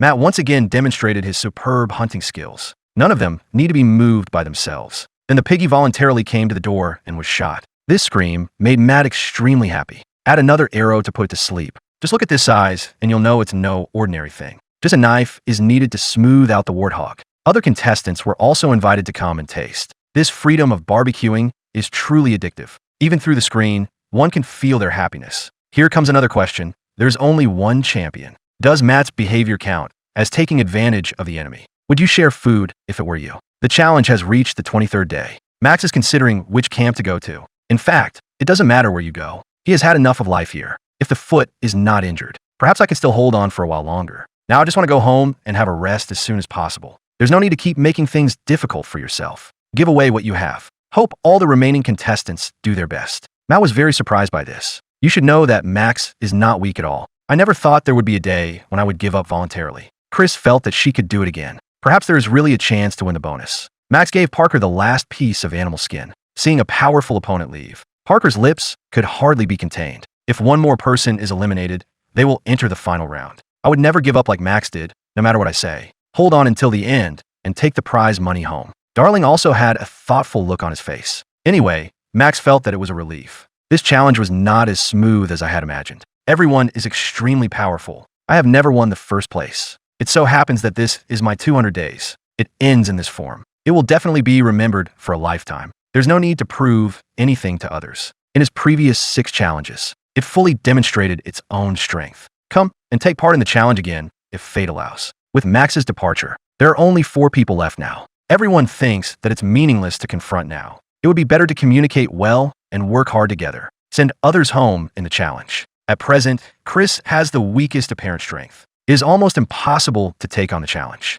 She knows that too, but I won't give up, even if there is only a little chance. We must also keep on challenging. Among the legendary players, only Matt remains. Everyone wanted to send him home. Matt said he felt no pressure at all. Hope to start the challenge soon. Let's all see what the final legend is. According to the previous challenge arrangements, there should only be a few days left. Seize the opportunity well and hold on a little longer. Anyway, if I can save energy, I'll do it. Everyone is thinking of getting into the top 3 first. It was really embarrassing for the 4th one to leave. The challenge has entered its 24th day. After waking up, Darling went for a stroll nearby to have a look. What kind of meat could I hunt to eat? This is very helpful for the subsequent challenges. In fact, as long as you don't get hurt, there will definitely be no problem if it goes on normally. Parker is also out looking for food. He didn't really want to share with Darling, although they are in the same team. But in fact, this is an individual challenge. If possible, it's better not to let the opponent eat too much. Next, let's go inside and take a look. Even if you hunt just a rabbit, I would also be overjoyed. Neither Matt nor Darling is easy to deal with. In Chris's words, Parker didn't take it seriously at all. There are only a few days left until the championship. It all depends on whether the nearby animals can show some respect. Let him regain more energy. Matt knew that the other players were not easy to deal with. You must eat more meat to maintain your advantage. Just along the way, I didn't see any traces of animals at all. The promised food resources are abundant. Sure enough, one can't trust the program team too much. Now, I can only keep delving deeper and taking a look inside. If we could hunt the warthog again, this challenge is definitely a certainty. Chris is the weakest among the remaining contestants. She didn't go hunting with a bow and arrow. I can only eat some wild fruits to keep my body going. One can imagine how bad the effect was. It's all thanks to willpower that I've persisted until now. One must get more food to replenish energy. Otherwise, it will be questionable whether one can hold on until the end. She devoted all her hope to fishing. As long as you don't run into a crocodile, I don't think I have any major problems. In fact, if a crocodile could be caught, they can all eat for several days. It's a pity that no one is willing to come and help. No matter how strong Chris is, she can never face it alone. Let's see if we can catch this fish. Matt arrived at a brand new hunting area. There are traces of deer activity here. While he was still thinking about how he could meet him, suddenly, I noticed a dark shadow moving. On closer inspection, that's not a warthog. My position is not very good. It could be exposed at any time. I didn't expect that there were still pigs coming over. Matt slowly picked up his bow, an arrow, and aimed. This arrow hit the target perfectly. In an instant, I was extremely excited. Hearing the screams, he quickly added another arrow. Now we just have to wait for the pig to faint due to excessive blood loss. Matt saw that there was no movement at all. The heart that had been in suspense could finally be put at ease. It once again interprets what it means to be the strongest hunter. If Matt can't win a championship, even like this, then the others are just too powerful, aren't they? Anyway, could warthogs be hunted again? This challenge can be said to have no regrets. I just don't know if Matt will share it again this time. In fact, he is also in a dilemma. I'm sure I can't finish it all by myself. Share it with others to replenish energy. This is not conducive to the subsequent challenges. Would you share food if it were you? Traces of warthogs were found on Parker's side. If you keep tracking, there's a good chance of encountering prey, even if it's just a small one. All of them are enough to keep me going until the end. Soon Parker discovered the warthogs. If they could be trapped in the grass, one can hit the target even with eyes closed. Without further ado, we went straight to the tree, although one has already been exposed. But they have no intention of leaving. Just as Parker was about to make a move, the piggy suddenly started running. He was so angry that he ran over after him. It is not recommended that everyone be like Parker. Accidents are really very likely to occur. Parker chased desperately, but failed to catch up. The pigs have vanished among the green plants. He felt that he had been too impulsive just now. So much physical strength has been wasted in vain. The challenges ahead will become even more difficult. Darling did not persist in hunting. I'm planning to take a longer break. Collect some wild fruits, then to replenish her energy. Chris, on the other hand, focused on fishing. This is the only way for her to get food. If I can't have some meat today, the body will become even weaker. The probability of being eliminated in the next challenge is quite high. She isn't ready to go home yet. Do you have to overcome difficulties and keep going no matter what? Suddenly, I felt a movement coming from the fishing line. Chris quickly pulled it up hard. It's even larger than expected. Pick up the bone and smash it hard. Finally, I can have a good meal tonight. It has to be said that this fishing cave is really nice. In a short while, another fish came to the door. Now I'm more confident that I can complete the challenge. Haka gave up hunting and went fishing. I just expended too much physical strength. The whole person was visibly exhausted. He hopes to have a fish to cheer himself up. Matt is carrying the warthogs back to the camp for disposal. This section of the road is indeed a bit long. Even someone as strong as Matt has begun to feel a bit weak in his legs. Not far ahead is the camp. Put down the prey quickly and have a rest for a while. I'm glad I picked a knife. It's much smoother to handle warthogs now. Matt felt that he simply couldn't finish it. First, clean the internal organs thoroughly. Just these are enough to fill my stomach.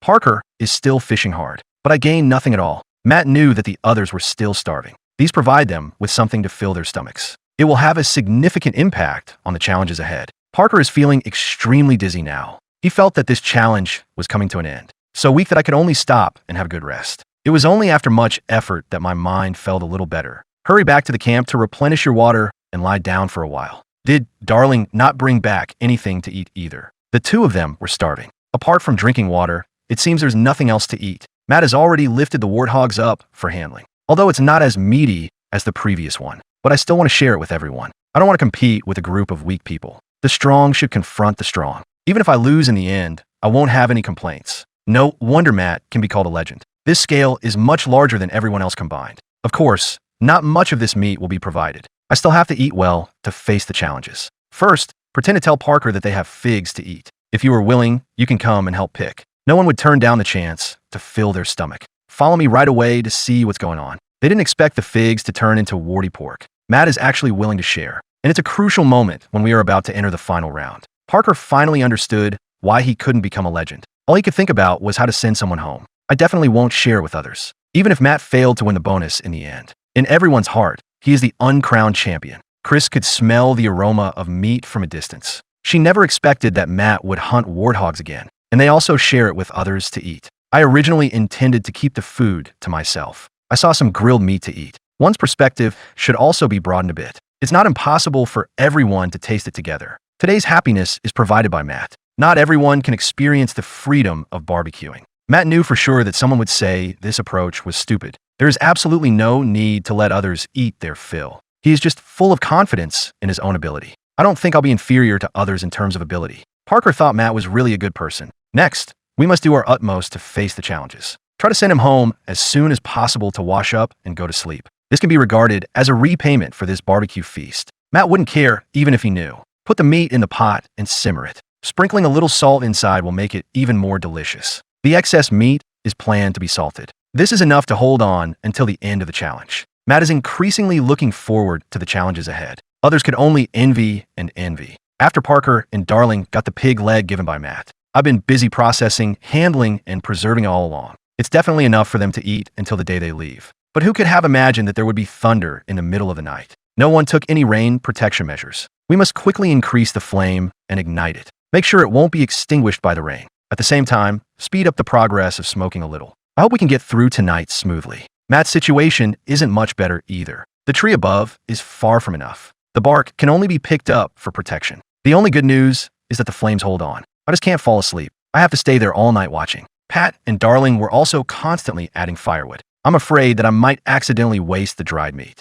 The challenge has reached its 25th day. The rain shows no sign of stopping yet. They could only collect and add firewood at the same time. Haven't had much rest since last night. My body was extremely exhausted. Fortunately, the dried meat was not affected. Otherwise, all the efforts throughout the night will be in vain. Is Matt not in very good form? When Chris came back from collecting firewood, I found that the program team was causing trouble again. It is required to bring an igniter there. It's very likely that a fire-making challenge will be carried out. This environment is really hard to handle now. Let's go over there first to see exactly what the challenge is. Soon everyone gathered together. The temperature has dropped quite a lot now. Chris hates this kind of environment the most. It feels like my fingers are not as flexible as before. I'm really afraid there might be some problems with the cold. This challenge is more complicated than imagined. First, a seepage well needs to be dug to obtain a pot of water. Then a rocket stove needs to be set up to light a fire and boil water. This requires digging out a passage and a smoke exhaust outlet. The airflow will drive the heat to move.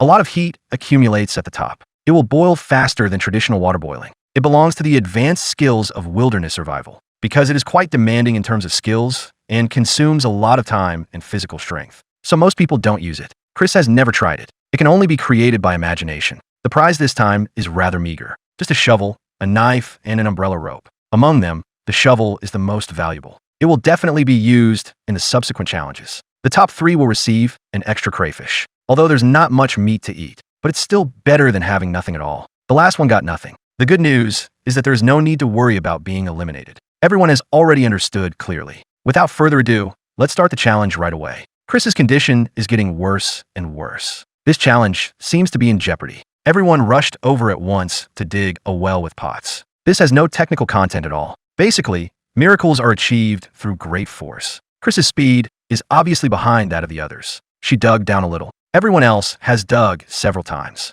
Parker dug it up long ago and filled it with water. Now you can go to manufacture the rocket furnace. Darling focused on the work at his disposal. The speed is no slower than that of Parker. Matt and Chris are a little slower, but it wasn't too far behind Parker. Overall, it still depends on the firemaking process. Chris has no experience in making stoves. Have you been observing what others are doing? In fact, it's not as complicated as imagined. It's just a matter of digging a passage that won't collapse. Parker had already figured out how to do it. I plan to dig as wide as possible, as long as there is enough heat then. It won't be long before the water boils. Plus, it has been manufactured before. I'm confident that I can take the first place in this challenge. Darling is also very fast. First, make sure there's a place to put the pot. There is no intention to dig the chimney too deep. Try to make the heat conduct as quickly as possible. This way of boiling water is definitely faster than others. Chris thought that the ventilation openings should be fixed first. The one above will dig up faster. Everyone is digging with machetes. Only Matt came back from collecting wood, although it is very important for him to challenge for a ranking.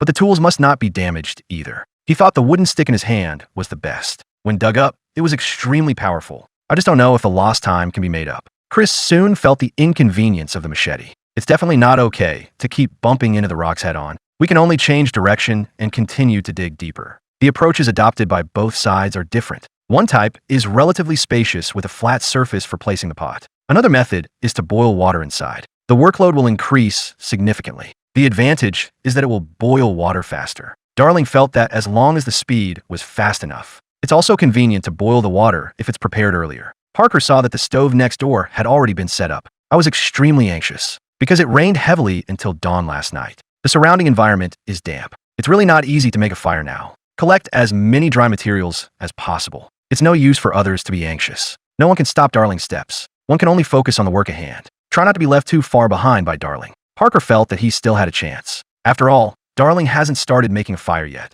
I've already set up the stove myself. Just be quick with your hands and feet. Add the firewood you brought yourself. There is a great chance to overtake and take on the challenge. It can only be said that Parker is just too smart. Know that the challenge is related to making a fire and prepare in advance. Matt has also completed the manufacturing here. Hurry up and collect the dried materials. It's better to stay here than to take it there for a try. Even if it fails, one can continue at the first moment. Chris hasn't cleared the stove yet. I'm far behind the other contestants. It's extremely difficult to catch up, spending too much time and energy on this. My body was extremely exhausted. If it weren't for the rain, they wouldn't have spent that long on making a fire either. So far, no sparks have been seen. Chris was getting stiffer and stiffer from the cold. She knew she still couldn't stop. Once the heat is lost, maintain it. The body is bound to fall. There's only this little time left now. Clear the hole, and you can proceed to the next step. Darling felt that the material was dry enough. It all depends on when it can be lit up, under his constant friction and attempts. Finally, I see a glimmer of hope.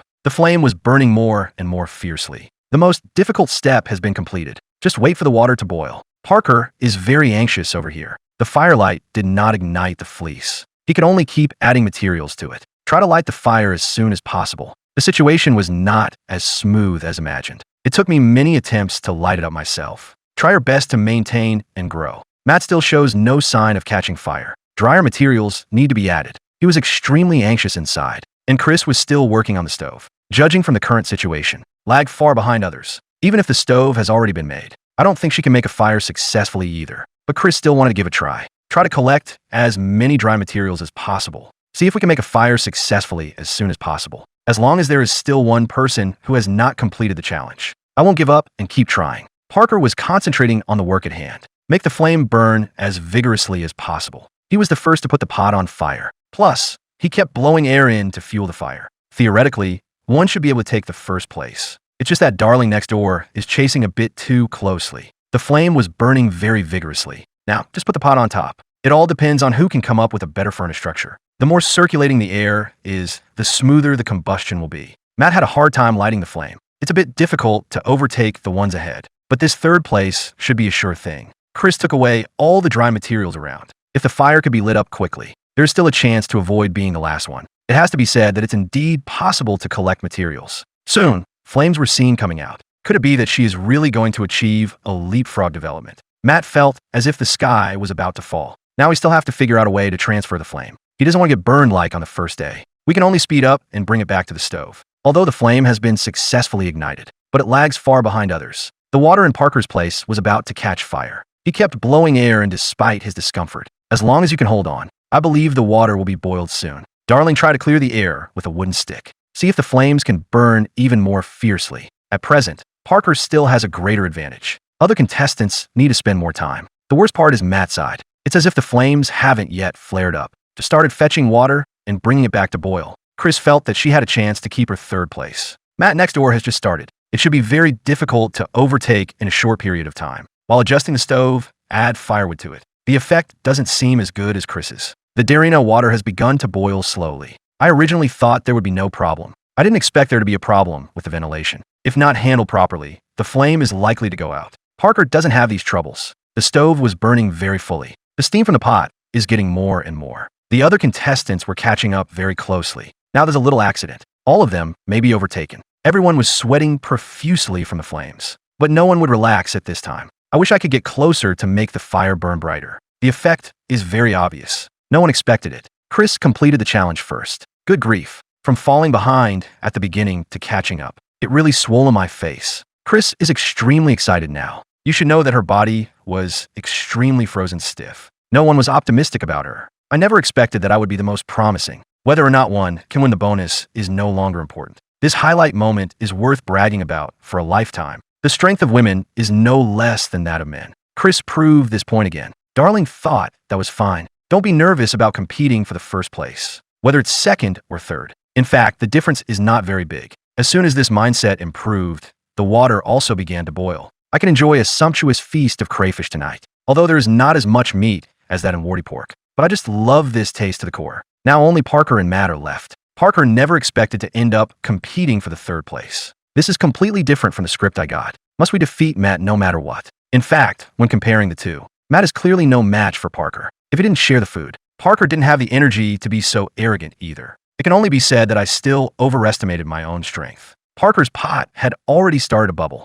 Can Matt achieve a comeback? Now, I can only keep blowing air in. Try to make the flame burn more vigorously. He somewhat regretted using this structure. It cannot be processed from above. The water over at Parker has boiled. Matt will never have the chance to overtake again. Fortunately, this is not a knockout stage. Otherwise, Parker would be even happier. Although Matt got nothing. But the impact is not significant. It's still within my acceptable range. Chris chose the parachute cord first. She intends to use the bow drill to make a fire. It's also a bet that the program team will arrange such a challenge. Without a second thought, Darling picked up the shovel directly. Someone used it in the last challenge. It's sure to play a role later. Parker could only choose the remaining knives. I'm not in a good mood. I still think the other two are better. Anyway, let's take the lobster home to eat first. Matt hopes that his opponent will become stronger to take on the challenge. But it's not about getting yourself knocked out. It's a bit like shooting oneself in the foot. Chris started cooking as soon as she got back. The bright red color is very eye-catching. In fact, there wasn't much meat inside, but this taste is really delicious.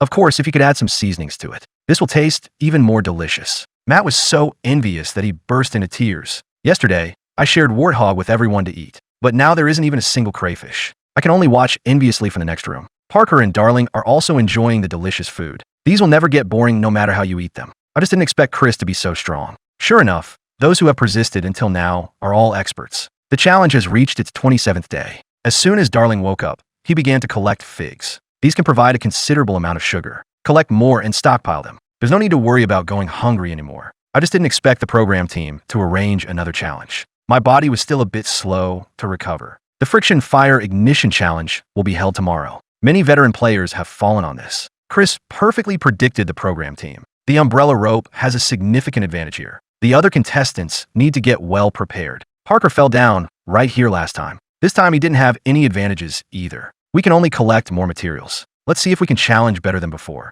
Matt didn't think much of it. He had already found the best materials long ago. The FIG branches are hollow inside. It is very suitable for rubbing and making a fire. I often guide others to make a fire by rubbing it. For him, it's as simple as breathing. I'm already looking forward to the challenge tomorrow. Just prepare more materials now. Darling became even more arrogant. He said that he could start a fire by rubbing himself at the age of 9. As long as the correct materials are collected. Isn't this challenge just about having hands? I noticed the nearby trees a long time ago. This can be processed a little. It can then be used to make fire with a bow drill. To ensure everything is foolproof, a lot of spare materials have been prepared, even if there are problems. He also immediately changed and continued working. Although Chris said that the parachute rope was beneficial for the challenge, but the remaining materials are also very important. She intends to have a look at this shrub. It should be as long and straight as possible. How about trying to make a fire by rubbing? The effect of the hand drill is quite good. Matt has got the bow and drill all set over here. Make adjustments while trying. It's just that the rope is not very good.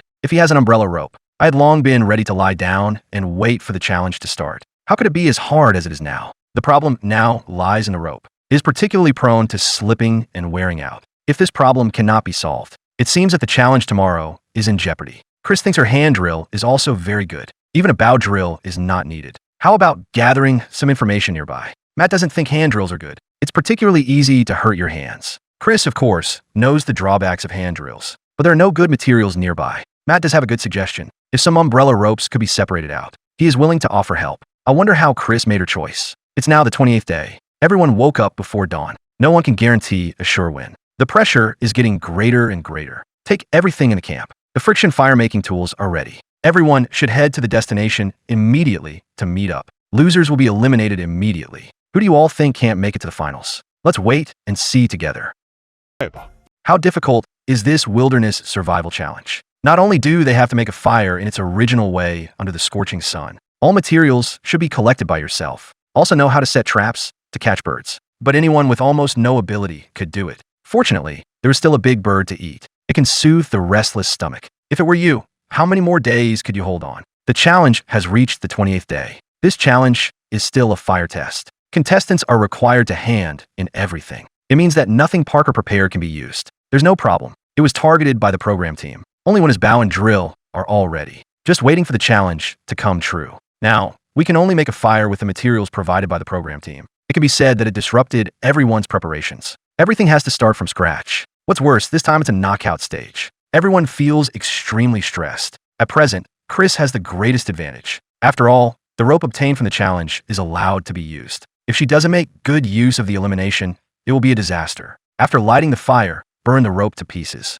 This not only tests the primitive firemaking techniques, one also has to bear the pressure of competition. Who do you all think would regret being eliminated? Without further ado, the challenge begins immediately. First, you need to find dry materials to make a fire. Parker charges very fast every time he takes on a challenge. He wants to get all the good materials. Last time, Darling was injured and had to go home early. This time, I must prove myself well. Since Parker's last failed challenge, I have been studying and practicing primitive fire. Try making a hand drill quickly, although the bow drill is stable and fast. But there are a bit too many materials needed for manufacturing. Hand drills are better in speed challenges. Darling is also struggling with which one to use. Making the wrong choice can affect the subsequent challenges. Everyone first checks how the collected materials are. First, make sure these won't go wrong when making a fire. Matt tried to make a fire with a hand drill yesterday. If the same type of material can be found, there's still quite a chance to make a fire successfully. He doesn't want to waste time making ropes. Find as many hard and straight branches as possible.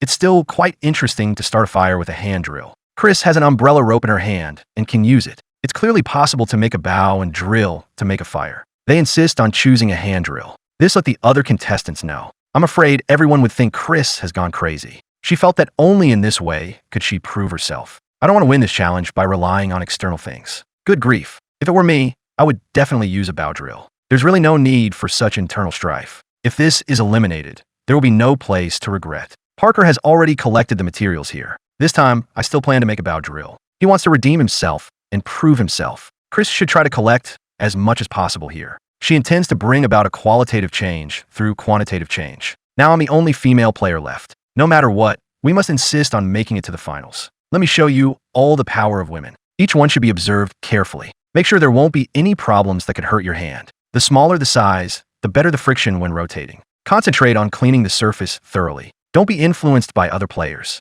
Darling chose to manufacture bow drills. He felt that with his own skills, there would definitely be no problem. The materials here are dried just right. I'm confident that I can be the first to make a fire successfully. A fallen deadwood like this is the best choice. Darling chose the driest part suitable for making a fire. This will be a crucial juncture for him to win the bonus. Matna has already collected the materials. It began to enter the stage of making a fire. He polished the surface to make it smooth. The contact between the main shaft and the plate should be as close as possible. The polished ones can be used to make firewool. Other flammable materials have also been collected here. There should be no problem in making a fire by making good use of these. Have some saliva to increase the friction. Now let's see how great power can create miracles. He believes that with his own efforts, he is sure to be the first to make a fire successfully. Parker is still thinking about how to combine them well. He is not as eager to deal with it as before. Process the materials one by one in an orderly manner. This bone is just right for applying pressure. The main shaft is placed on the board.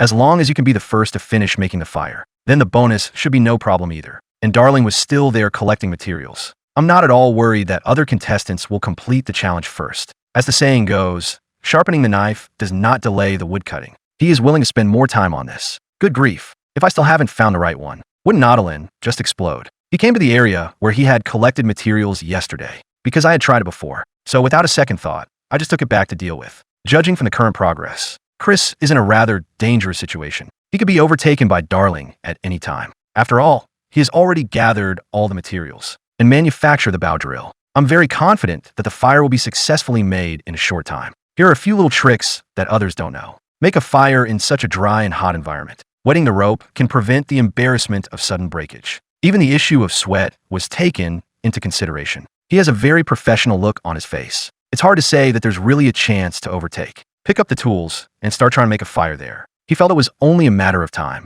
It just feels extremely uncomfortable under the scorching sun. He didn't want to faint from dehydration halfway through grinding. Chris is almost ready here. Carve a dent on the board. It is convenient to fix the position for the hand drill to start the fire later. The effect was much better than expected. She is confident that even without an umbrella rope, it is also possible to obtain enough embers. The only concern is that my hands won't be able to hold it up. These hands are bearing a rather heavy burden. Maintain a rapid and rhythmic rotation. Theoretically, the embers should be seen soon. Every time Chris turns, she uses all her strength. She is not content with just being among the top 3. Matt felt that the hand drill still depended on himself. My hands are full of calluses and are very durable. Plus, the hands are thick and powerful. It will definitely be completed more easily and quickly than Chris. More than 30 years of experience in wilderness survival. That's not coming here to be funny. Parker practiced for a long time for this challenge. It's impossible to fail like last time. The effect of the bow drill is still acceptable. He tried to light a fire while making adjustments. Hoped to make it to the final round smoothly. Chris insisted on drilling into the fire with her hand. The palm that was turned was a piercing pain. She doesn't know where the problem lies either. It's just a tiny bit of embers left. It's definitely not interesting enough to use it for making a fire. The only way is to keep rubbing with the hand drill. Darling spent too much time collecting materials. It seems that there might be a failure this time. He needs to concentrate on making the fire. Do you still have to keep an eye on your physical condition all the time? The previous challenge was that someone exerted too much force. Those who fainted due to heat stroke were directly carried away. Darling won't let his body have any problems, rather be eliminated, nor was he willing to risk his life. And Matt next door had already seen smoke coming out. It has to be said that this strength is indeed strong. No wonder everyone thought he could win the championship. Parker's bow drill fire didn't go as smoothly as he had imagined. The more you pull, the more you can feel the main axis shifting. He didn't stop to adjust. Instead, he quickened his pace to get more embers. However, the result was that the rope couldn't bear it and broke. My mood instantly plummeted to rock bottom. Others won't wait for Parker to finish it. Matt has successfully pulled out the embers. Now it all depends on whether the firewall can be ignited. However, the process was not as smooth as imagined. The main reason is that Matt exerted too much force. Drill through that board. Too much heat is wasted from the embers. He felt that as long as he did it again, it would surely work. Get the tools back in place immediately. By the way, I took a look at the situations of other contestants. There's still quite a chance to finish it first. After all, Parker's rope was broken. It's really too difficult to overtake now. If you have an umbrella rope in your hand, that flame had been lit long ago. I had no choice but to ask Chris if she could provide some. It's obvious that she's not as willing to share as Matt, especially in the knockout stage. It is even less likely to make the opponent feel comfortable. Parker could understand, but still felt very bad. If he were like Darling, wet the rope with water before use. At least there's no need to worry about it suddenly breaking apart. It will still lag after being used for a long time. Darling felt that it was about right down there. Immediately speed up the friction. It's a pity that I still couldn't hold on to it in the end.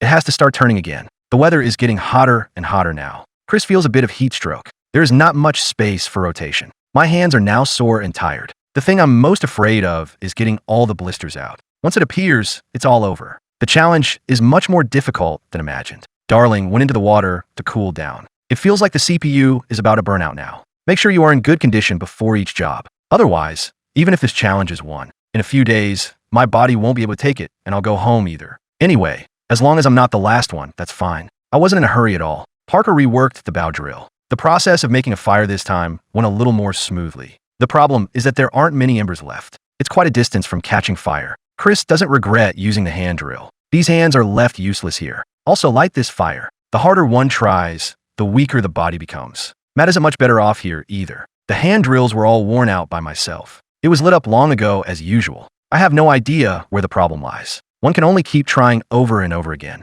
Darling felt that this couldn't go on for sure. Add some grease to it to moisten it. The natural oils on the face are just right. It was also his first time to show it in front of the camera. I hope such little tricks won't be learned away. Chris was about to reach her limit. I was out of breath all over, although I really want to prove myself with a hand drill. But reality is just so cruel. She had to start collecting materials all over again. Take out that umbrella rope to make a bow drill. The main reason is that my hands hurt too much. Otherwise, I'm still willing to continue drilling by hand. Now, all you need to do is change the hand drill into a bow drill. The difficulty is not very high. First, sharpen both ends a little. Tie the rope to it later. This is much more tiring than imagined. Matt also began to adjust his fire-making strategy. He thought the bowstring would still be a little better. I really wasted a lot of time and energy before. After Darling made adjustments. Finally, the smoke came out. It's a pity that there aren't many embers at the bottom. Anyway, let's put it under the tree bark and light it up first to see. Keep blowing air in to support the combustion. Now it all depends on whether it can go smoothly in Horo.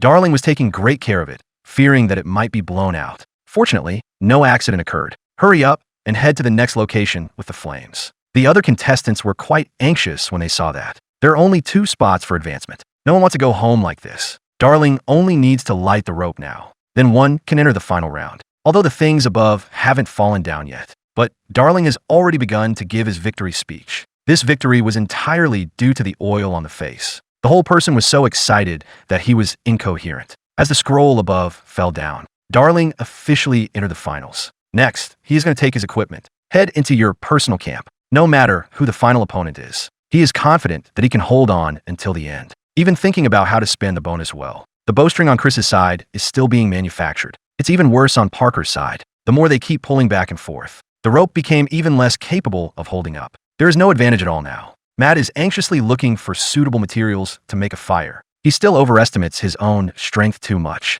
If a bow drill is used to start a fire from the very beginning, perhaps the challenge has already been completed long ago. How could one be in such a hurry as now? To ensure that we can overcome this challenge, he even took off the bowstring. Mark will never be seen hunting again, but it's still better than being sent home today. The pressure I'm feeling now is getting greater and greater. No matter what, do you have to perform well in front of the camera? Chris has almost finished preparing the materials here as well. Bind the umbrella rope upwards. This is much tougher than ordinary ropes. It is most suitable for friction to make a fire. Chris tried it immediately after it was made. It is indeed much smoother than I imagined. Parker was still fighting with that bow drill. The more it is used, the greater the resistance that comes. It feels just like the last challenge. Could it be that I'm going to fall at this challenge again? My mood was extremely low. Matt even took out the bowstring to use. There's no reason why not even a fire was lit, is there? After a period of adjustment, finally, I was able to try making a fire with a bow drill. Now, everyone is making efforts to try. So far, no smoke has come out. Anyone may fail in the challenge and leave. Embers appeared first on Matt's side. Take good care of it inside the fluff. This might be his only chance to catch fire. It went much more smoothly than expected. Matt immediately took the flame to the rope. Next, just keep it going and keep adding firewood. The rope will soon be burned through. Finally, I can breathe a sigh of relief. For the first time, I felt that making a fire through friction could be so thrilling. I'm getting closer and closer to the bonus. I hope there won't be any more fires in the final. The scalding at the beginning almost sent someone away. Fortunately, I managed to hold on until the final round. I just don't know who the last spot belongs to. To be honest, the advantages of an umbrella rope would be greater. But in terms of personal physical condition, Parker actually has a bit of an advantage. It's not known who will win until the very last moment. The challenge has been going on for 3 hours. Chris felt as if her body was about to break down. It was all sustained by willpower. She didn't even glance at Parker. Devote oneself wholeheartedly to the challenge. Parker was also concentrating on the fire in front of him. So far, no smoke has been seen coming out. Could it be that neither of them could make a fire successfully? The more anxious one is, the more difficult it is to succeed. In the end, it was Chris who withstood the pressure and managed to produce the embers. Put it carefully into the firewall. It was successfully ignited with continuous blowing and combustion assistance. Chris could finally catch her breath a little. Parker was extremely desperate when he saw that. I didn't expect to collapse here again. As long as Chris doesn't have any problems, then we should be able to smoothly enter the final round. I walked all the way with great caution. If this fire falls down, we'll have to start all over again. Fortunately, nothing unexpected happened. Chris was in high spirits. No one expected that she could make it to the finals. Although no one was optimistic about Chris. But what if she wins the championship? Darling and Matt are under a lot of pressure. Now I'm just sitting there waiting for the flame to break the rope. The smile at the corner of his mouth could no longer be suppressed. But I was completely exhausted, not to mention prolonged exposure to the sun. The whole person was clearly showing signs of dehydration. Fortunately, I'm still in an excited state now. I'm really afraid that she might suddenly feel dizzy and lose her balance. Fainting, Chris felt that it was right not to withdraw from the competition back then, even if they don't win the championship in the end. Be able to enter the final round to compete against Matt and Darling. She felt that she was already very good. The rope finally burned through. Chris officially entered the final round. I almost couldn't hold back my emotions and was about to cry. I just didn't expect Matt to be even more excited than her. The top 3 of this challenge have already emerged. Who do you all think has a better chance of winning the bonus? Watching others celebrating there, Parker was in a really bad mood. He never expected that he would lose. After the last challenge failed, I have been practicing the primitive firemaking skills all along, although I'm a bit reluctant to accept this result. But still, congratulations to the other contestants for making it to the finals. Hope it can be on TV then, seeing everyone's wonderful performances. Matt was very annoyed at first when Parker snatched the fishhook. Later, I saw his concentration and dedication to the challenge, and there was no underhanded trick behind the scenes. Gradually, there was a change of opinion about Parker. If this is not an individual challenge, I'm quite willing to team up together to face challenges. Parker hopes to come and participate again. Every time, it's just a little bit off. I was quite indignant at that. Training will be arranged immediately upon returning. Strive to make it to the finals next time. In fact, the early challenges went quite smoothly. There were quite a few highlights. I just didn't expect to fail again at the firemaking stage. I hope I can make further progress next time I come here. Everyone packed up and took everything away. Next, he's going to live alone in the new area. Although the environment here is hot and uncomfortable. However, an abundant water supply can lower the temperature. For food, crocodiles were also arranged to come over. Just pick anyone and it will be enough for you to eat until you get home. According to the previous challenge arrangements of the program team, it is estimated that the champion will be decided this week. So as long as I can get a little bit of something to eat, it is sufficient for the body to hold on until the end of the challenge. Matt feels that he has a great advantage. Just don't make the challenge too difficult. This bonus is a sure win. Everyone was thinking of opening the champagne at halftime. Chris didn't give up, although the opponent is physically strong. His survival skills in the wild are also very strong. But they won't give up in terms of willpower. Let's all see what female power is. The contestants have already arrived at the new area camp. Matt is quite satisfied with this place. It can be occupied after a little tidying up. At present, only this pile of fire can be used. He didn't want to waste any more time making a fire, so this must be maintained. The food that the opponent currently has. All the warped pork is provided by myself. Surely someone will ask Matt if he regrets it. In fact, he doesn't think much of it. The stronger the opponent is, the happier he is. Let everyone understand why he can be called a legend. Not only in wilderness survival, even his broad-mindedness and perspective are extraordinary. Next to the Dahlin camp is a small pond. It's not strange for a crocodile to come ashore in the middle of the night. The one who poses the greatest threat now must be Matt. If it is possible to weaken him before the final battle, my chances of winning the championship have increased even more. I'm very satisfied with the tools I currently have. It's enough to deal with the days ahead. It all depends on whether the advantages can be further expanded. I hope the horse can hunt for food again. Chris is extremely exhausted now. I really want to lie down and rest directly. There's still a bunch of things to do for the problem. Good news. There are quite a few fish in the water. When you get hungry then, you can catch it to eat. Theoretically, there should be no problem. Just compared with the other two. I have no advantage at all. Darling sat beside the fire, thinking of strategies. It is estimated that the challenge will end this week. Eat as much meat as possible. Rest and restore your energy. Strive to win the challenge in the final battle. The challenge has reached the 29th day. Chris is still quite grateful to Matt. If it weren't for him providing food, I still have to spend time looking for it myself now. Now let's see how the fishing situation is going. In fact, setting up a net would be more convenient. It's a pity that there are no materials for weaving. I don't know if it's because the weather is too hot. The fish in the water have no appetite for the bait. Chris felt that fishing wasn't that easy either. Darina also lived on the meat given by Matt. If there were no such dried meat, my body is likely to be extremely weak. Although it's not very accurate to say so, but I still think Matt's approach is a bit stupid. If it were me, I definitely wouldn't feed the opponent. Matt didn't take these into consideration. Instead, they're processing the fur into hats. In fact, it's just a hole made in the middle. It wasn't long before he was seen wielding his sword. In no time, a hat was on his head. Originally, Matt was still thinking of taking a bow and arrow to hunt. Unexpectedly, the program team assigned another task. You should know that the challenge was just taken yesterday. I still hope to have more rest. Anyway, let's gather at the designated place first. As long as it's not about making a fire again, everyone can still accept it. After this challenge comes the final battle. Guessing should provide something useful. Everyone can't wait to go and have a look. The winner should have more advantages. So everyone gather their strength to go and have a look. We will soon gather at the challenge point. This time it's better than the original bird-catching traps. I believe that friends who have watched the survival challenge in the wild all know. Bird-catching traps are not difficult to make. It's just that the mechanism is a bit troublesome. Adjustments need to be made over and over again.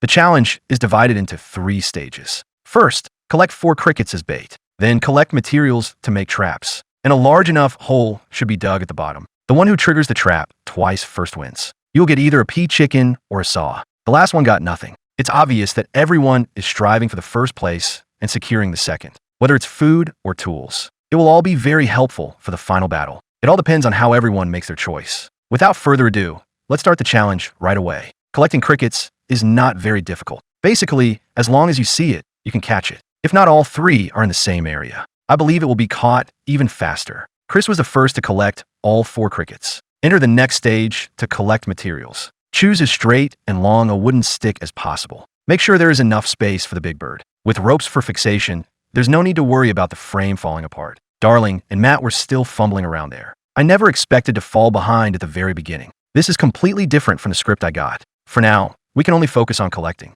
Hardly had Matt finished speaking when he dealt with the cricket. It wasn't long before Darling got it done too. In fact, there isn't much difference among them. It still depends on creating traps and digging holes. Darling has a shovel in his hand. This advantage is still quite significant. Everyone is thinking about collecting more materials. There will be problems during manufacturing at that time. It can also be replaced immediately. Interestingly, everyone else has to collect with machetes. Darling picked up the one on the ground and broke it. It has greatly narrowed the gap with others. He made it last year when he was challenged. It can be said to be of no difficulty at all. Now, the speed needs to be a little faster. The size of the base has been determined. Next, just arrange them in order. Darling's advantage is that it is getting bigger and bigger. In contrast, Chris is in trouble. Every piece of material needs to be revised. That's lagging behind others in terms of progress. Fortunately, I had an umbrella rope in my hand. The traps will be more secure than those of other players, although she's been working very hard to make it. However, in terms of proficiency, it is obviously inferior to others.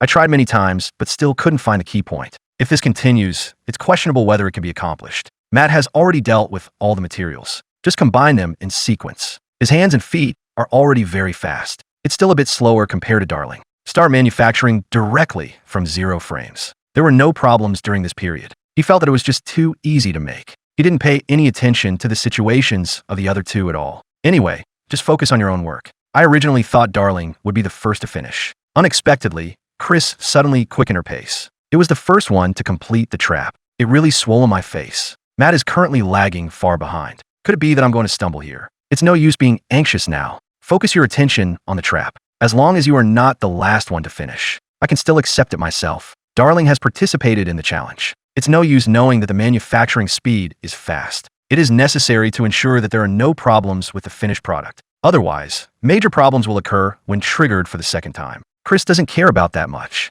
Now, I just want to dig a hole quickly and set up the trap. The ground was even worse than imagined. Only a machete and a pot lid were available in my hand. It feels like it's not as fast as digging a hole with both hands. The trap on Darling's side has been successfully made. He has a shovel to use. Digging holes is definitely faster than Chris. At that time, I had a premonition that the subsequent challenges would come in handy. I just didn't expect it to be now. Matt is lagging behind quite a bit. The trap has just been set up now. If the gap cannot be shortened when digging the hole, then he is very likely to fail in the challenge, even if Darina has a shovel to use. But it can also be seen how hard it is inside. So Matt decided to dig a hole elsewhere, although exposure to the sun can easily lead to heat stroke. But this must be done in order to win. It has to be said that Matt is very smart. When hunting, I saw Piggy digging the ground here. The tools in that hand are sure to work. It's as easy to dig as I imagined. It's really possible that they will overtake other players. It's definitely not as efficient as a shovel. But as long as you get the second place, that's fine. Thinking this way, the pressure doesn't seem so great.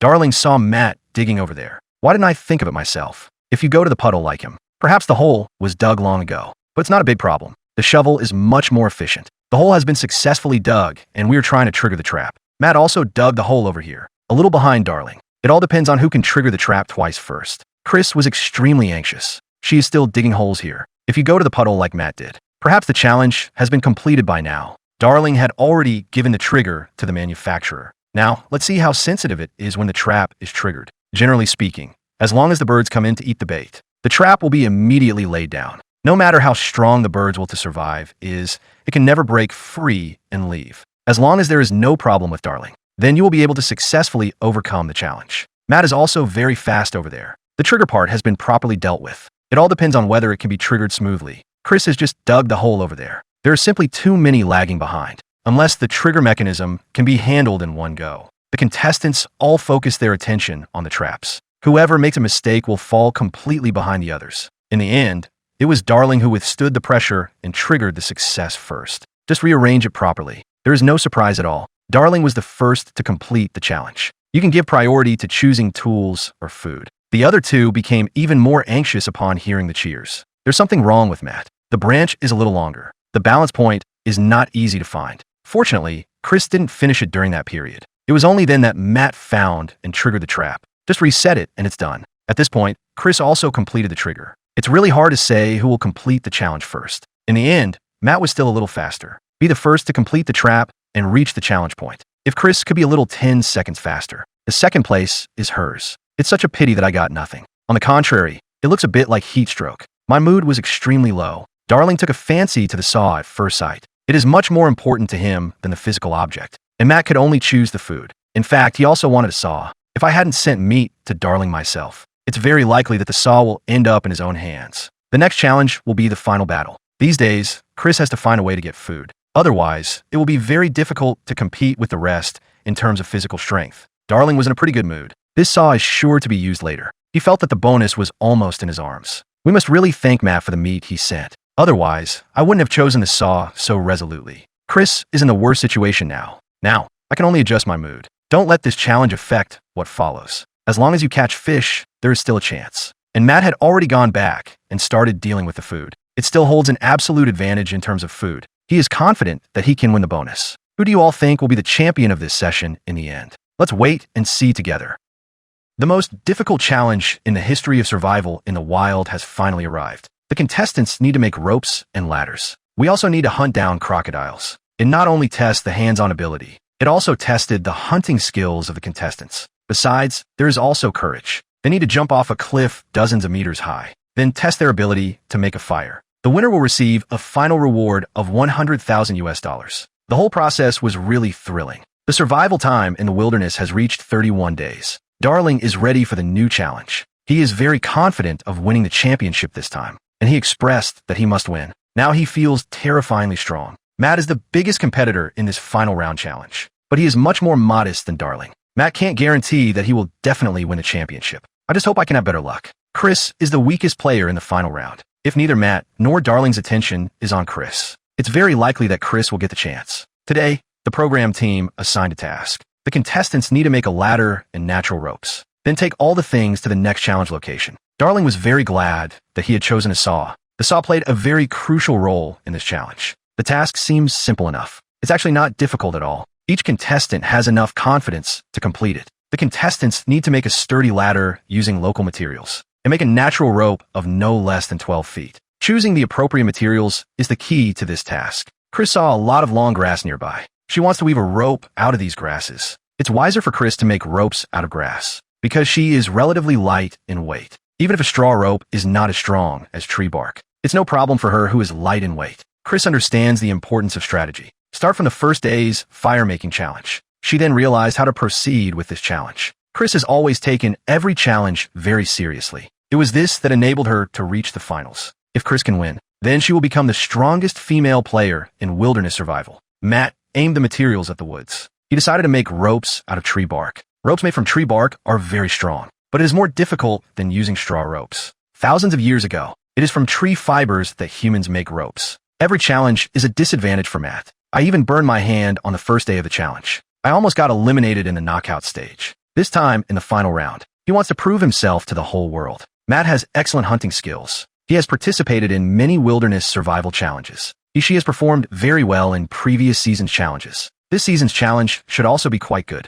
He peeled off the bark bit by bit, collect the fibers of one tree. It should be possible to make a 12-foot rope. Darling is also looking for materials. He found that the grass by the river was very resilient. So Darling, like Chris, chose to make ropes out of grass. He failed the challenge last year. This time, he is going to win the championship. Darling has rich survival experience. He is also a top player who has participated in many competitions. Ladders play a significant role in wilderness survival. There aren't many trees used as ladders in Africa. Darling cut down branches with a saw. These straight branches can be used to make ladders. With this saw, it doesn't take any strength to cut down these trees. Darling has a significant advantage. Matt's construction ability is not as strong as Darling's, but he has inexhaustible strength. Chris has collected enough grass here. The next step is to cut down the materials for the ladder. The ladder stand she cut down was very thin. It's all for the sake of portability. As long as you can support your own weight, that's fine. Chris does have a weight advantage in this challenge, but it's really a bit difficult for her to win this challenge. At the very least, I don't see any hope of winning against Chris. On the 20th day, all the female contestants withdrew from the competition collectively. Only Chris wants to stay and prove herself. Her spirit of never giving up is worthy of everyone's learning. Chris knew she might not win, but if you don't give it your all, you'll really lose. She is well aware of her opponent's strength. Often, the challenge of knowing the outcome is very desperate. If it were you, would it still be like this after knowing the result? Then in their upcoming challenges, who will be the ultimate winner? Matt has collected the wood from making the ladder, but he still needs some ropes. This piece of pigskin can be used to make ropes. Just soak it in water until it softens and it's ready for use. Matt threw the pigskin into the water to soak it. It usually takes several hours to soak. Chris is good at making ladders, but weaving ropes is rather difficult. This kind of delicate work is very time-consuming. Chris makes straw ropes by weaving. Finally, just link the straw ropes together. Chris weaves very fast, but the program team needs 12-inch ropes. After measurement, there's still quite a lot more. This is probably about 19 feet. It looks not bad.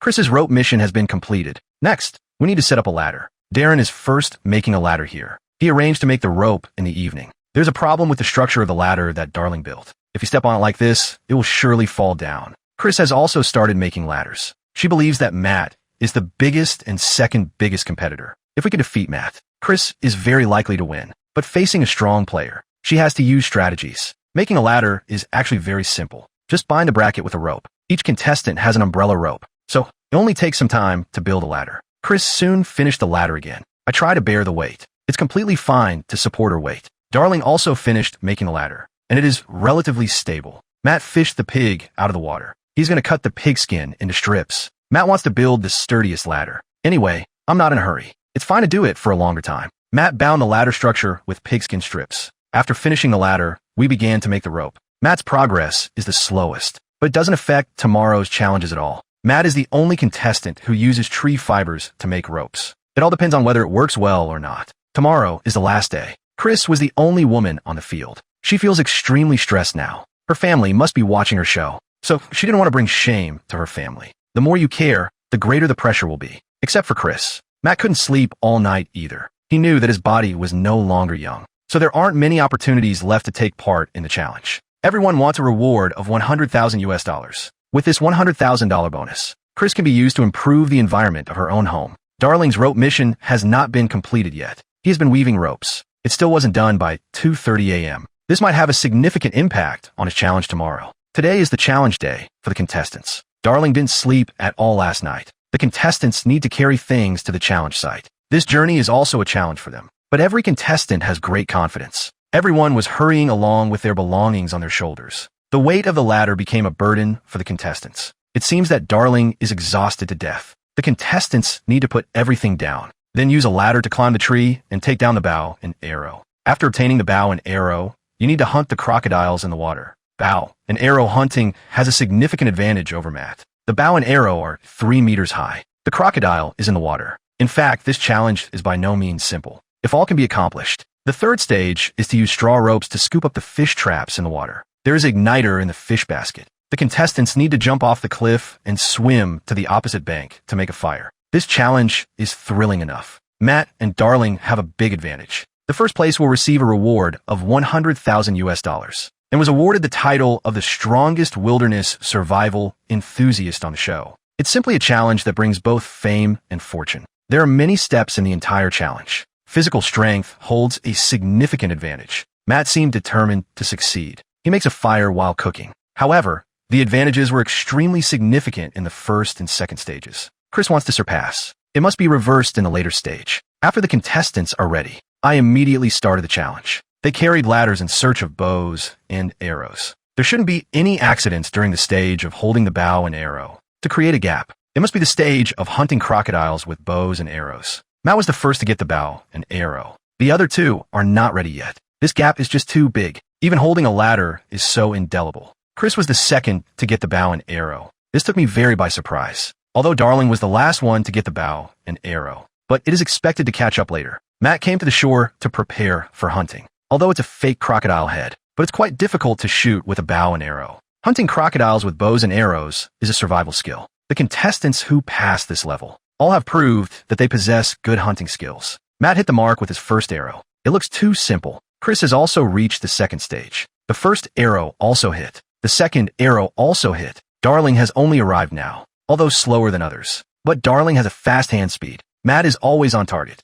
It seems that the first place is in the bag. There are more mistakes on Darling's side. He was at a great disadvantage in this stage. Chris still had one last fish head left. Why didn't I hit the target at all? Darling also began to break down. If we wait a little longer, Matt will get the bonus. Darling hit 2 consecutive shots. He managed to reverse Chris. The more anxious Chris became, the more it failed to hit the target. It took many attempts before it hit the target. All 3 contestants have completed the second stage. Matt is in the lead at present. The third stage is that one must swim across the opposite bank. This stage is another physically demanding task. It has a significant advantage over Darling and Matt. All the contestants are more or less the same now. Next, they need to make an original hook. Is there no difficulty at this stage? Matt ran as fast as he could after getting ashore. He really wants to win once. Next, the contestants need to make an original hook. Then, use straw ropes to obtain the fish basket in the water. There is no difficulty in making hooks. Anyone who is not blind can find it. Matt in the last challenge. It's about making hooks to hang things and winning. This time, it won't be difficult for him either. I don't think these are survival skills. Darling also found the hook. Now almost everyone is on the same side. It all depends on who can catch the first thing in the water. Matt hooked it all at once. It looks very simple, but it's still a bit difficult to hit the mark. It mainly depends on luck. Darling failed to hook several times in a row. This sentence is not testing any kind of rope. It is to test the adjustment degree of the hook. Matt was still the first to finish. Darling and Chris are still constantly trying. It's really hard to look at. Chris finished second. She managed to turn the tables in this round. Darling is still trying. Everyone is so anxious that they're going crazy. It all depends on whether Chris can defeat Matt. Darling has completed this stage. Next, the contestants must jump off the cliff, then reach the shore and make a fire. You can complete the competition by successfully lighting a fire to summon the helicopter. Matt jumped off the cliff without hesitation. This environment is very prone to losing igniters. Next up is Chris. She is more or less in line with Darling, but they all jumped into the water without hesitation. $100,000 is just around the corner. Everyone has a chance to get it. Matt is most afraid of making fire. The first thing to do upon landing was to look for Horom. It shouldn't be difficult if there is a lighter. Making fire by rubbing wood together is the most difficult. In this round, the contestants need to set fire to break the stone rope. Stones are just for decoration. It's hard to make a fire from them. Swimming consumes a lot of their physical strength. Darling and Chris were both exhausted. Matt has been making a fire. It can be imagined that making a fire is no easy task. Darling, dragging his exhausted body, collected the fire wool. Matt kept standing by and couldn't start the fire. The igniter was soaked through as soon as I got ashore. Anyone has a chance to turn the tables. There's no difference throughout the entire process. Even with a fire stick, making a fire is still very difficult for them because they use stones. Matt has a psychological shadow over the challenge of making fire. It's never very smooth every time. Now the progress of the three contestants is the same. Darling is very confident that he can catch up. Chris's hands are sore now. Swimming is very physically demanding for her. At this stage, who will be the first to make a fire successfully? Whoever can get a bonus of 100,000 yuan. There's almost no possibility of a comeback in this round. In actual competitions, this process is extremely long. In order to save time, let's just get the result directly. In the end, Chris succeeded in making a fire first. Is a female champion about to be born? Then Matt also succeeded in making a fire. Darling is still working hard. Next, all you need to do is increase the heat and break the stone rope. The champion should be decided between Chris and Matt. There seems to be no hope for Darling. But at this moment, an accident occurred. After Darren lit it, a huge fire quickly broke out. The others are still like little stars. In the end, Darling made a perfect comeback. His survival score is out of full marks. Congratulations to player Darren on becoming a legendary player in wilderness survival. And Chris has also performed very well this season. It rose from the original 7.7 points to 9.2 points. And Matt has always performed well. Not only did they hunt large prey, still leading all the time, his survival score rose from the original 9.7 to 9.8. Matt was always in the lead, but never won. Making a fire was his fatal accident. Darling emerged as the ultimate winner. This season comes to an end. Let's look forward to the performance of the contestants in the next season. Watch more wilderness survival videos. Please click on my channel.